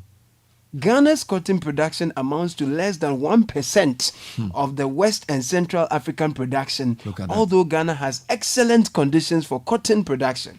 Do we even grow enough cotton here? We don't, but we have the soil, the we have the do climate. It, the Burkina Faso has been doing it since 2004. They've produced more than we've done since 1968. But you know what that also means? It even means that garment and textile manufacturing companies should not be based in Accra. Yes. They should be based in Tamale, they should be based in Bole, they should be based in Wa, because that's where the distance between, so if you have a cotton ginnery, it should be based up north. Yes. I don't know what plans the government has or what plans our political parties or our businesses have, but that's the issue. Lip service, not real thinking, no real commitment to private sector development, not enough financing. The other point is cost of money. The government's economic policy, interest rates are so high. Who's going to give you money? Because if you're going to set up this cotton thing in Wale Wale or wherever, you need patient capital. And I mean, I don't even want to talk about the banks because it's going to just depress people. Let's read a few more comments. Yes. It says the Association of Ghana Apparel Manufacturers, AGAM, can produce any clothing, apparel, and garments in any volume, price, quality, and timelines. Like we did for the nose mask at the peak of COVID. There are over 40 locally owned Ghanaian factories with over 100 to 5,000 machines and workforce about 20,000 sector-wise who are producing even for exports. George Spencer Quay also says, Bernard, this is too simplistic. Every single economy out there with an appreciable level of sophistication is somehow protectionist in its developmental stages. And it's this protectionism that builds the culture you're talking about, where consumer choices are limited. This one also says, he also goes on to say, people are not printing in China because they want Chinese shares. It's about the cost. If you are printing anything above 1,000, there is no Ghanaian entity that can be competitive to the Chinese. Price is the key determinant here. Well, we just heard from All Time who have told their prices are okay. Appointed time, sorry. And then, Bernard, are you telling me that NDC and NPT shares are being printed in China while our economy is in shambles? I refuse to believe it. Oh, we've seen it. Don't worry. My guy DT from Kolebu says, but Bernard, can't you think of it? Can't the NPP or the NDC secretariat have a printing press themselves where they print their own e-shares in such volumes? If they get all the logistics right here in Ghana, wouldn't that help boost the economy? Or you say it would be job for the boys? Or they gave it to a Ghanaian who also gave it to the Chinese guys? Too many questions. It's a lot of questions. I don't know if it's the same shop you're talking about, but in Guangzhou, it's very common. Agents like myself get the contracts from Ghana and give them to the Chinese to produce. They are way cheaper than any Ghanaian can offer. So you're an agent. An agent. Abuchi in the West is Chairman Bernard. There's a shop in Ghana located in Accra, Kingsway and Chama Free Zones, who are currently printing T-shirts for the NPP and the NDC as we speak. All right. 12 minutes past 9. Take a short breather. When we come back, I'll bring you highlights of my conversation with the journalist Manasseh Azure. We had a chat about his new book, The President Ghana Never Had. And that's a really interesting read. We had a chat on the point of view, and there were some really interesting revelations in and about the book. Send us your thoughts, 054-998-6996. Stay with us. This is the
Breakfast Show. Eden Heights is a well-planned and secure gated community with access to ultra-modern facilities, sports complex, Olympic-sized swimming pool, football court, basketball, etc. Available 2, 3, and 4 bedroom apartments and penthouses with the highest grade of finishing for sale and for rental.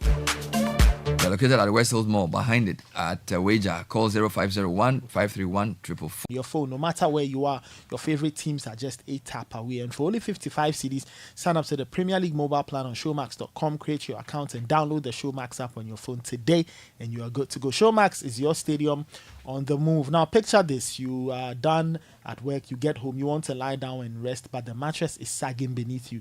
It's because you chose a shortcut and you compromise. Go to Latex Foam and get their high-quality mattresses and furniture crafted with your ultimate relaxation in mind. Call them on 0302-231155 or get in touch with them via their website, latexfoamghana.com, or go to their showrooms. Latex Foam is your partner for life. Now, the Breeze Ride app is here. You can get the most affordable rides and the cheapest delivery services as low as 15 cedis.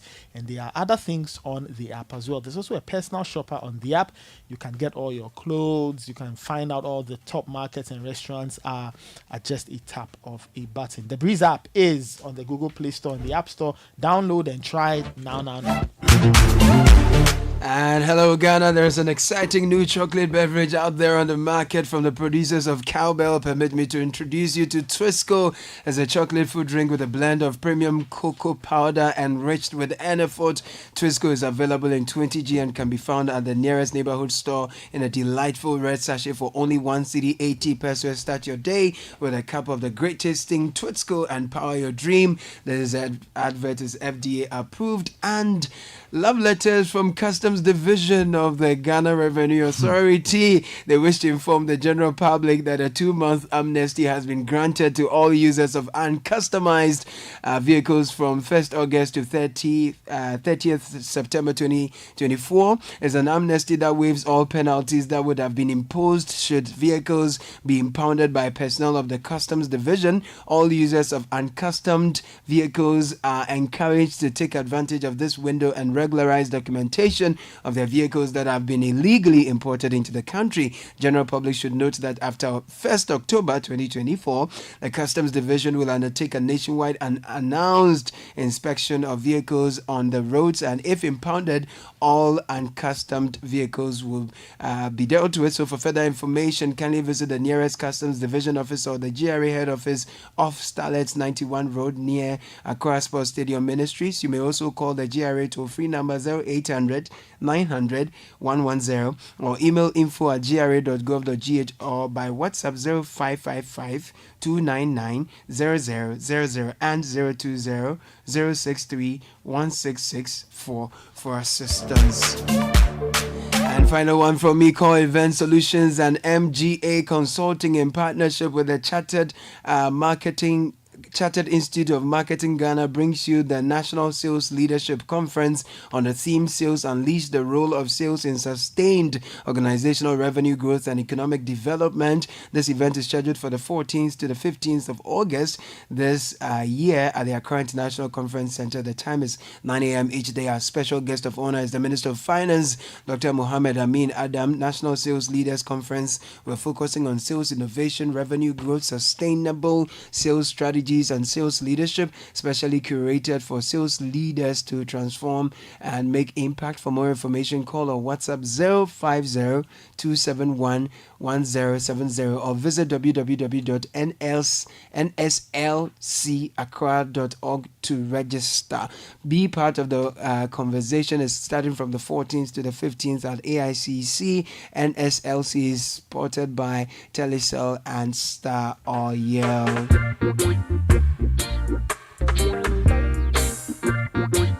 Ooh, yeah.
couple of quick birthday requests coming in.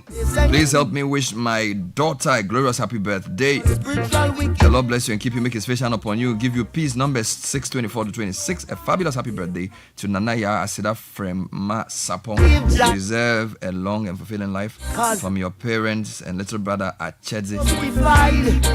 Bernard, happy birthday going out to Godwin Agbawu. He works with the Accra Medical Center. He's one of the greatest fans of this show. So happy birthday going out to Godwin Agbawu. It also happens to be the birthday of Kojo Armstrong.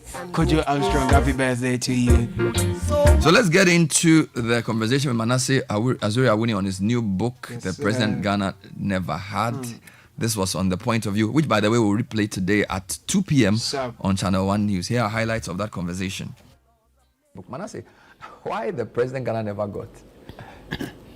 Well, if Akufo-Addo had died without becoming president, I personally would have respected him more than he being president. His place in history would have been bigger than he becoming our president. But we would have said, look, this is the visionary leader who would have transformed Ghana. Unfortunately, we didn't get him. Fortunately or unfortunately, we got him, but we did not get him because the Akufo-Addo some of us expected was not the President Akufo-Addo we got when he became president. So in either way, he is the president Ghana never got. Which is interesting because you said something in the beginning that in 2016 you voted for him. Yes. And you actually said that if the NDC had won, you would have stopped journalism because you thought Ghanaians were going to reward incompetence and corruption. Yes. That's a very strong thing to say, that you were so sort of dissatisfied with the NDC in 2016 that you thought that if Ghanaians voted for them, it meant that they were beyond redemption? Yes. The work some of us do, there have been many occasions I've asked myself, why this? And is it even worth it? And certain things get me angry, and I do this work knowing that I could pay the ultimate price for the work I'm doing. So I sometimes strongly believe, even if it is foolhardiness, that what I'm doing could help make Ghana better. In 2016, a lot had happened, and the question is, if Ghanaians still go ahead and do this, then what will be the point in risking my life when this is what they want?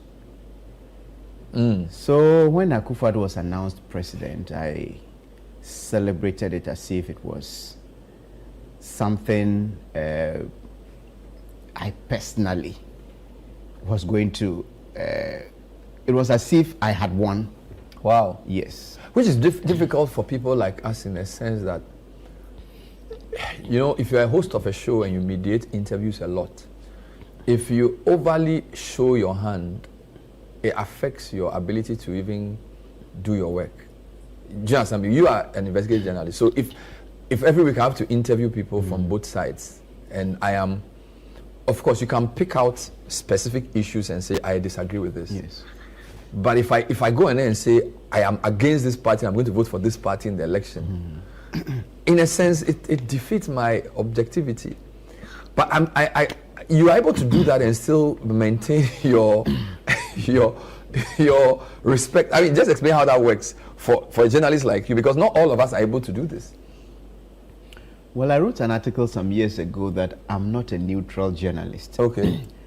And I read a quote that I like so much of Archbishop Desmond Tutu, who once said that anybody who is neutral in a situation of injustice has chosen the side of the oppressor. Yeah. And he went on to say, if the elephant we have now, has its foot on the tail of a mouse, and you claim to be neutral, the mouse will never recognize your neutrality. So if you're moderating a show like this, I perfectly agree with you, interviews, fine. But some of us, we do works that you know you can be killed for what you are doing. So you have to do it with your heart, your conviction, everything within you.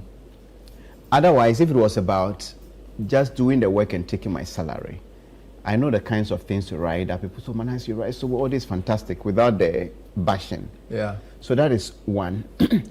Also, sometimes it's not just deliberate that I'm against somebody, but you are exposing rot after things rot, accumulate. rot after rot. Things accumulate. Yes. Then you expect those who have the power to act, and they are defending them. So it gets to a point that automatically you get fed up with the system. So in 2016, those who worked with me in Joy Newsroom have never hidden how I'm going to vote. They know. They know. I'm not one of those journalists, so who did you vote for? Oh, no, I don't want to. No, I'll tell you. But I am not neutral. But when I'm dealing with you, I get it. I try to be fair to you. Even if and that's the nature of even investigative journalism in the first place. To choose a subject to investigate, then you must be convinced that maybe there's some wrongdoing. So in some way, you have taken a side. Interesting. Whether or not you want to take side, someone has come to tell you. There was a story somebody told me about the wife who was writing the nursing final examination at the nursing training school, had only 2 papers to write. Then the last but one paper, the principal came to drive her out because she was pregnant. And this is a principal who was a woman. Wow. The person has 2 days to complete the school. You say, go out, all that you've done. What's the sense in that? Zilch. Come next year after delivery, register again, go through and write. And I got angry. I couldn't sleep the entire night. The following morning, I went straight to the Nursing and Midwifery Council and started asking questions. And they tried to justify it. I thought it didn't make sense. When the story ran, 72 hours, the Ministry of Health released a statement saying they had abolished that rule which says pregnant nursing women couldn't. So I couldn't just think, oh, this is, let me just do my work as a journalist. And trust me, we take positions a lot. What I was basically saying was that in our highly divisive political environment, where NDC and MPP essentially have the same father but different mothers, it's a bit different to take a full position against a government, because as you yourself have said at the end of the book, you're not going to vote because it's as if you see it's NDC 6 of one, half a dozen of the other. So it's a difficult. But no problem. The book is in 7 parts. Why did you have to give us Akufo-Addo's history and the history of the UP in this write-up, which incidentally, I read it at the time there was a debate about Kwame Nkrumah, and the history of J.B. Dankwa Nkrumah's, Nanado's father. Why did you have to solidify? You didn't go straight to his work. You had to tell us who he was, and you described him as a short man born on a tall anthill. Just talk to me about that. Well, there is a saying in Akan or Tree that that when you are born on an anthill, it doesn't take long for you to grow tall. And Akufo-Addo was born into a very privileged background and to a very rich political background. And for whoever wants to understand him, should understand where he's coming from. Should understand the fact that within the circles of the Akufo-Addos, they believe that J.B. Dankwa should have led Ghana to independence. He should have been Ghana's first president. And that they strongly believe that Akufo-Addo becoming president is a correction of a certain historical injustice done to that family. So if you really want to understand this man, I decided to go back. And until I started researching for this book, I didn't know some of the things I know now, even about J.B. Dankwa and Nkrumah. And I've come to respect J.B. Dankwa more than I respected him after writing this book, because I'm an Nkrumahist. They are traitors, okay? But this man really did so well. Nkrumah came and he's charismatic, he's on a different level. I wouldn't agree with anybody who tries to dim Nkrumah's light. But there should also be space for JB. To celebrate people like this. Otherwise, those who do the hard work and perhaps don't get to the top will always be undermined. And I think all of that needed to be said. Let's deal with the book is in 7 parts. We won't have time to go through all. So what I'm doing is that for each part, I'll tell you my favorite chapter and I'll give you a comment. Okay. So obviously for part 1, my favorite part was a short man on a tour until you just explained this. Yes. Part 2, I had 2 of my 2 favorite parts. Chapter 8, the good, bad, and ugly legacy of Akufo-Addo. And for readers, if you don't want to read the whole book, that book summarizes everything. That chapter, I think, was that deliberate? It wasn't deliberate. I wrote everything. I realized that there were still certain things that you cannot write everything that has happened in this administration. But if you want to give someone a bird-eyes view, Akufo-Addo didn't do only terrible things. There were some good things. There were some bad things. And there were some that were really ugly. So why don't you dedicate this chapter to highlight some of these things so that somebody doesn't say, oh no, you didn't write it, you didn't write that. Yes. So that was chapter 8. But my favorite part of part 2, Akufo-Addo's pledge to God becomes Ghana's yoke. I mean, that was, I don't know, from Kofi Awuno to biblical references and then to the ending. I mean, for listeners, viewers, let me read the ending. I think this is page 143 to the end. Okay. It says, if future generations ever study Kofi Awuno's poem, The Cathedral will not only symbolize the destruction of traditional African religion, as we were made to believe, they would be told the true story of a monarchical Ghanaian president who destroyed an entire area and its vegetation for a cathedral that was never built.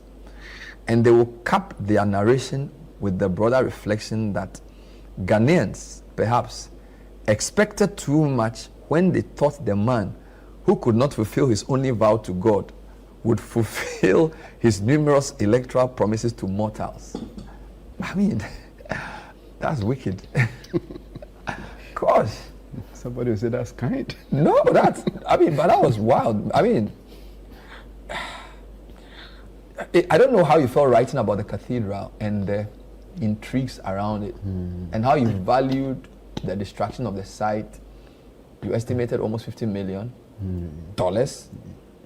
And then I don't know what was going through your head here. Well, what went through my head was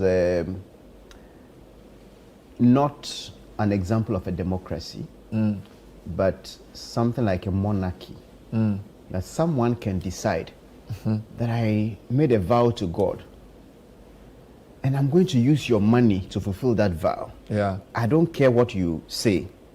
And they came with deception. And I quoted part of the Supreme Court ruling that alluded to the fact that the churches were going to fund everything. Government was only offering land. And government wasn't only offering land. There was so much on the land. But to even think that people would use that also to get into some deals that are not clean. At least you can do all the stealing you want, but to steal in the name of God means taking corruption to a different level. The other place that worried me was, of course, I know this, the media part. And you chronicled the attacks on press freedom and the contradiction of a man who rose to power on the wings of being a human rights, civil rights activist. And I didn't also, just talk a bit about that, and also the fact that you felt much safer writing a book a few months to an election at John Mahama than you felt even into the second year of the Akufo-Addo presidency. I thought that was very serious. Yes, I have lived under those regimes, and I have gone through so much that sometimes we don't say everything we suffer as journalists. But many do not know that under this administration, it got so bad that my mental health was failing. So I had to reach out for, and I think this therapist was recommended to me by Dr. Ernest York. He's was the Greater Accra Region Chairman. I think now Ghana Medical Association is one of the executive members, Dr. Ernest York. He recommended a therapist to me, and I started a therapy. So we go through so much that sometimes you talk about it and you have these party people, sometimes government officials.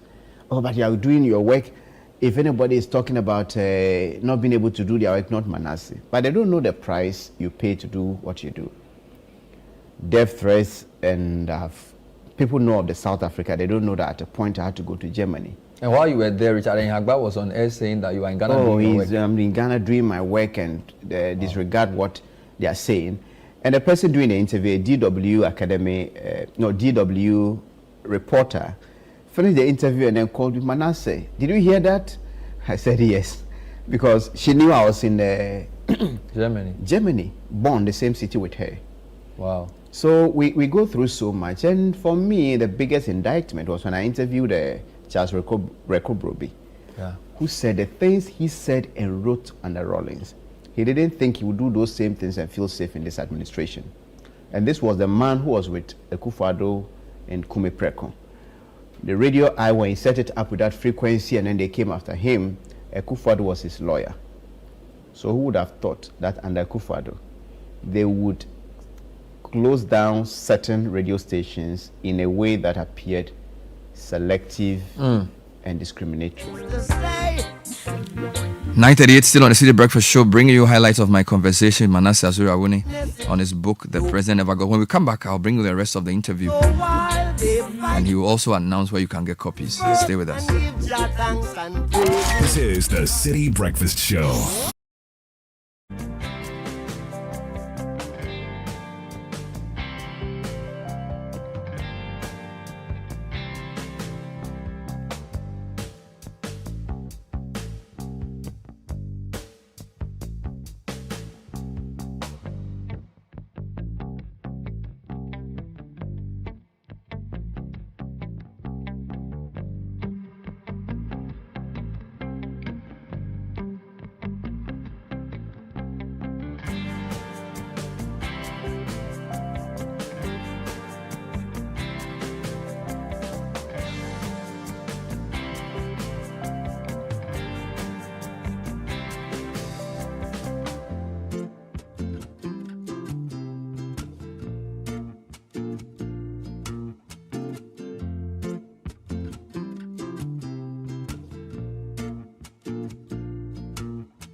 about the judiciary but when I read what you write, I can't argue with you. Everything you've said is true. I hope they take it in good faith. Have any judges reached out to you on the perception growing, and possibly rightfully so, that it's not just packed the courts, but they become an accomplice in this is what you can describe as a bad governance?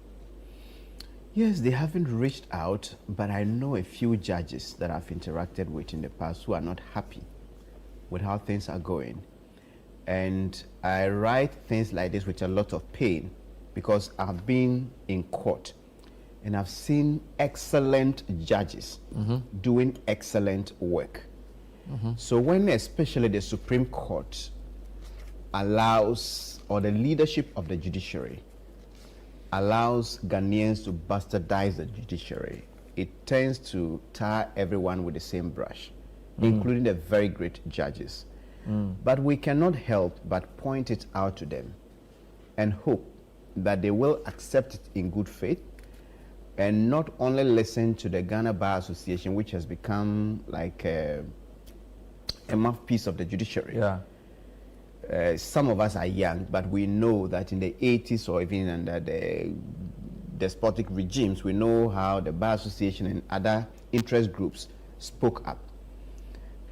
So I believe that the judiciary as we have it is in its lowest. But the other thing that shocked me was part 4, the parliament. I mean, you know, it wasn't even the fact that Muntaka admits that Parliament and his words has become almost useless.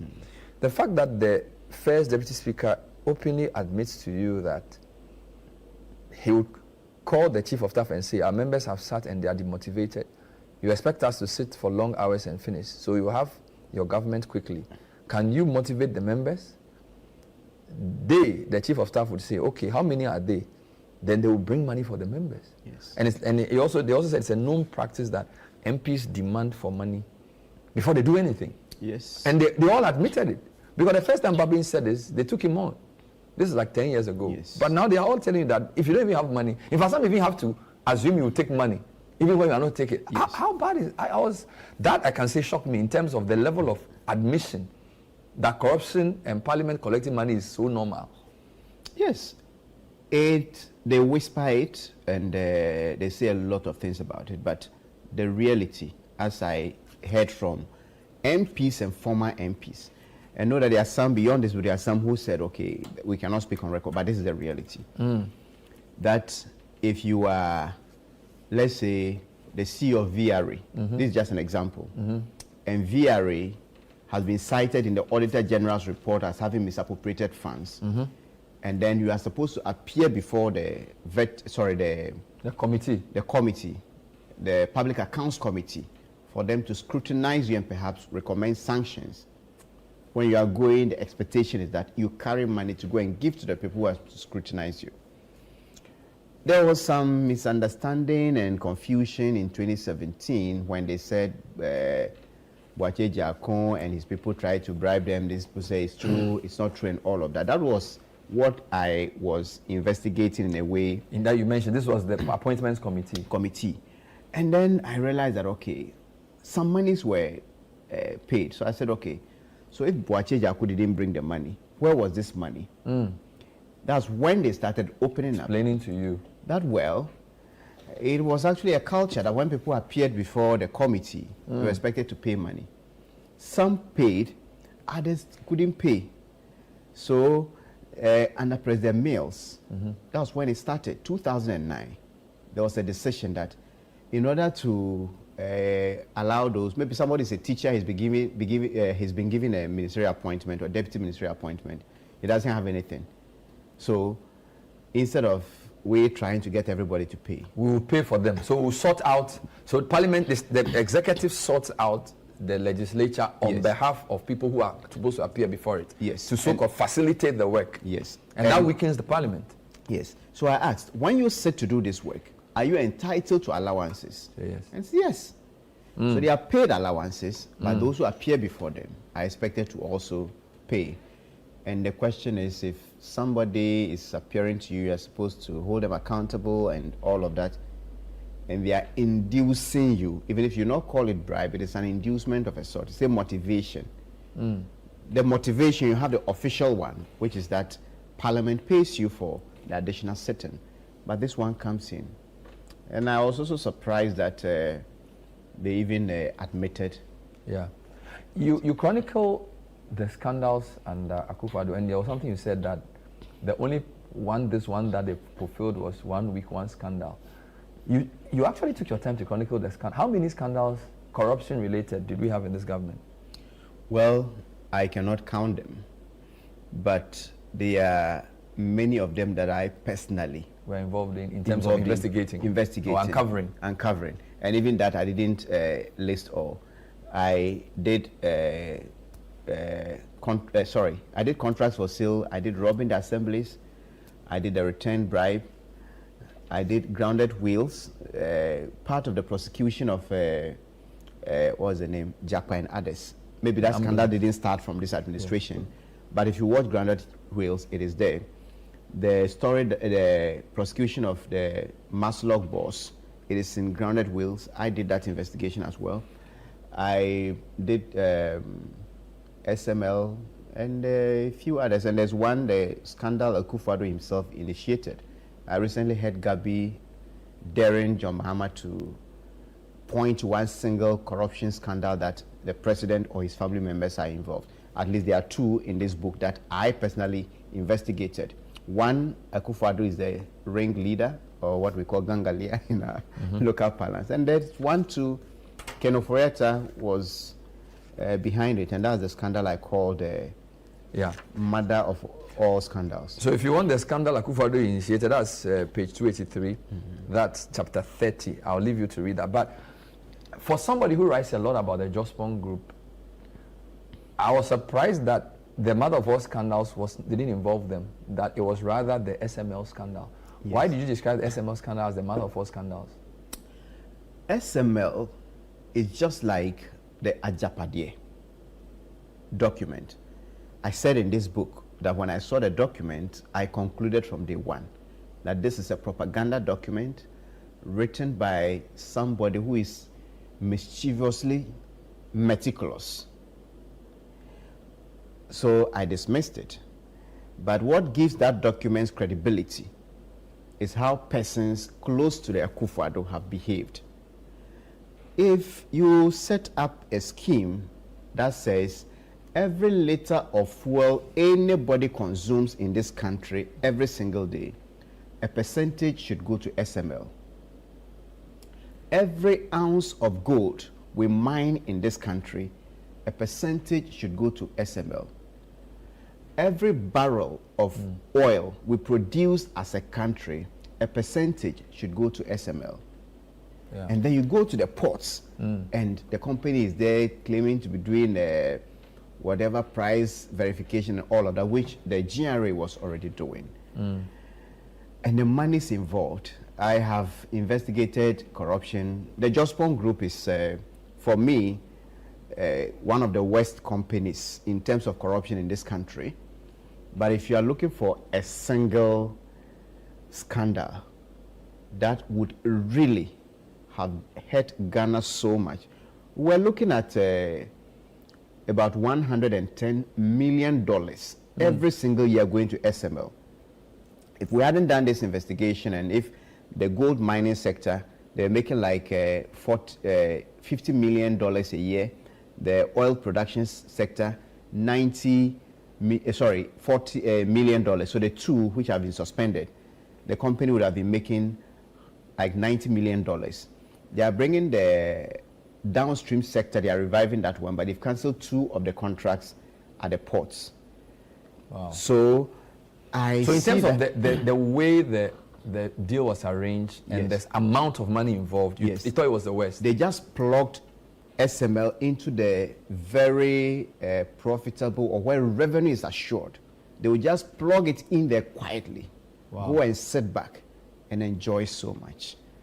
And that for me is very obscene.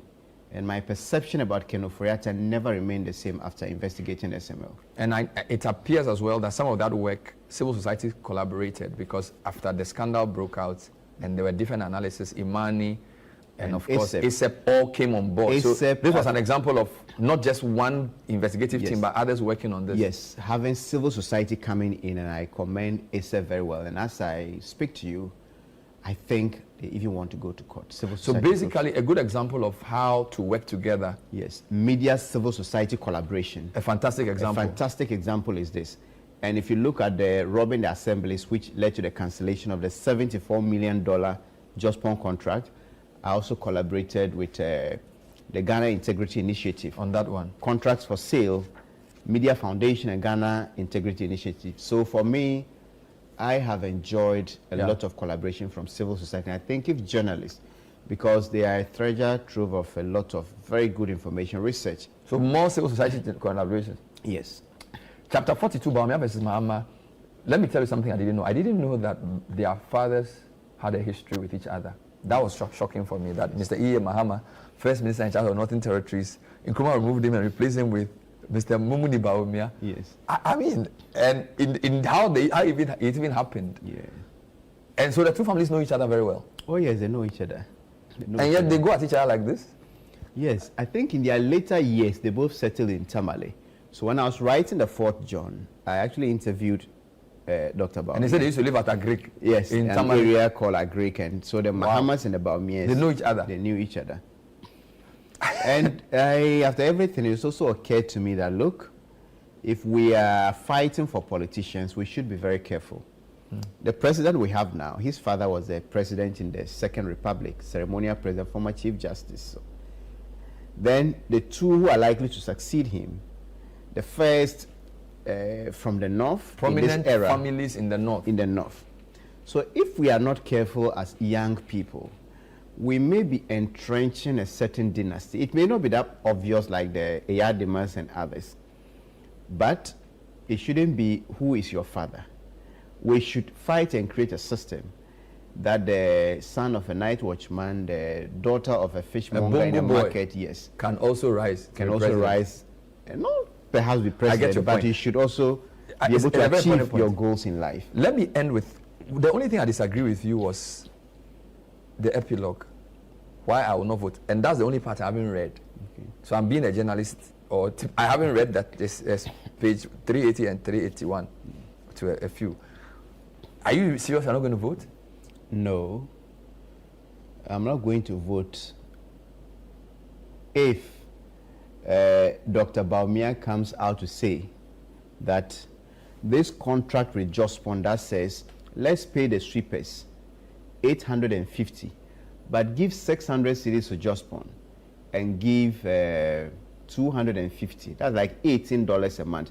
I wrote this book. I was in Harvard when I was writing this book at Lemont Library, that chapter.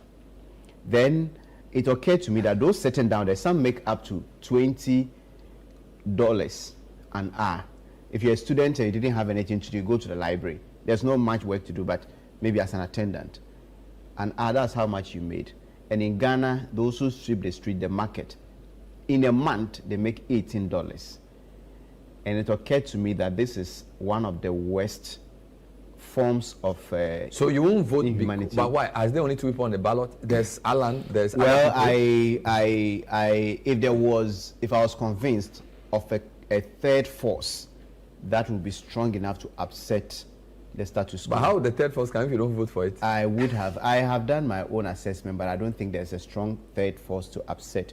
Even if not to win, if there's a third force that could take but this election. But not voting entrenches the incumbent. This is my theory.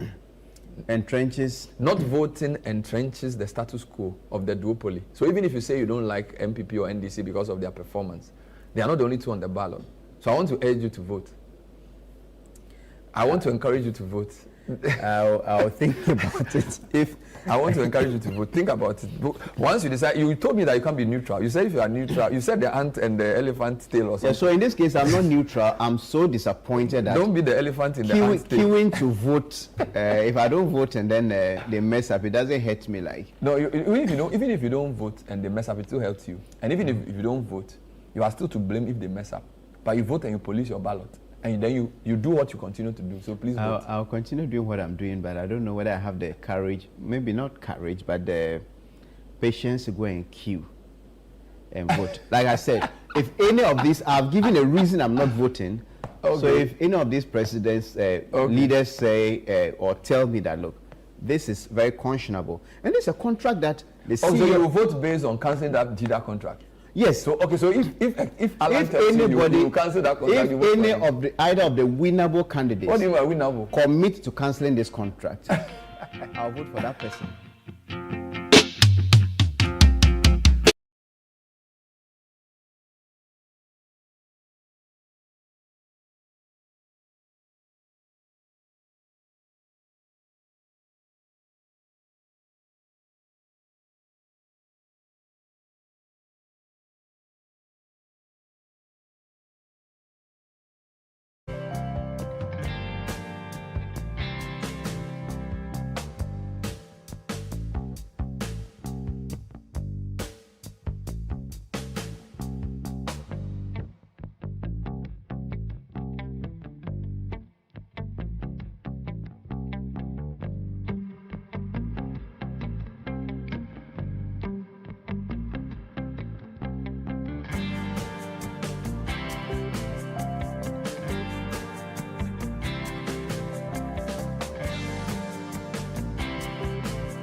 The question: would you let the system let you kill your brother, man? Aish.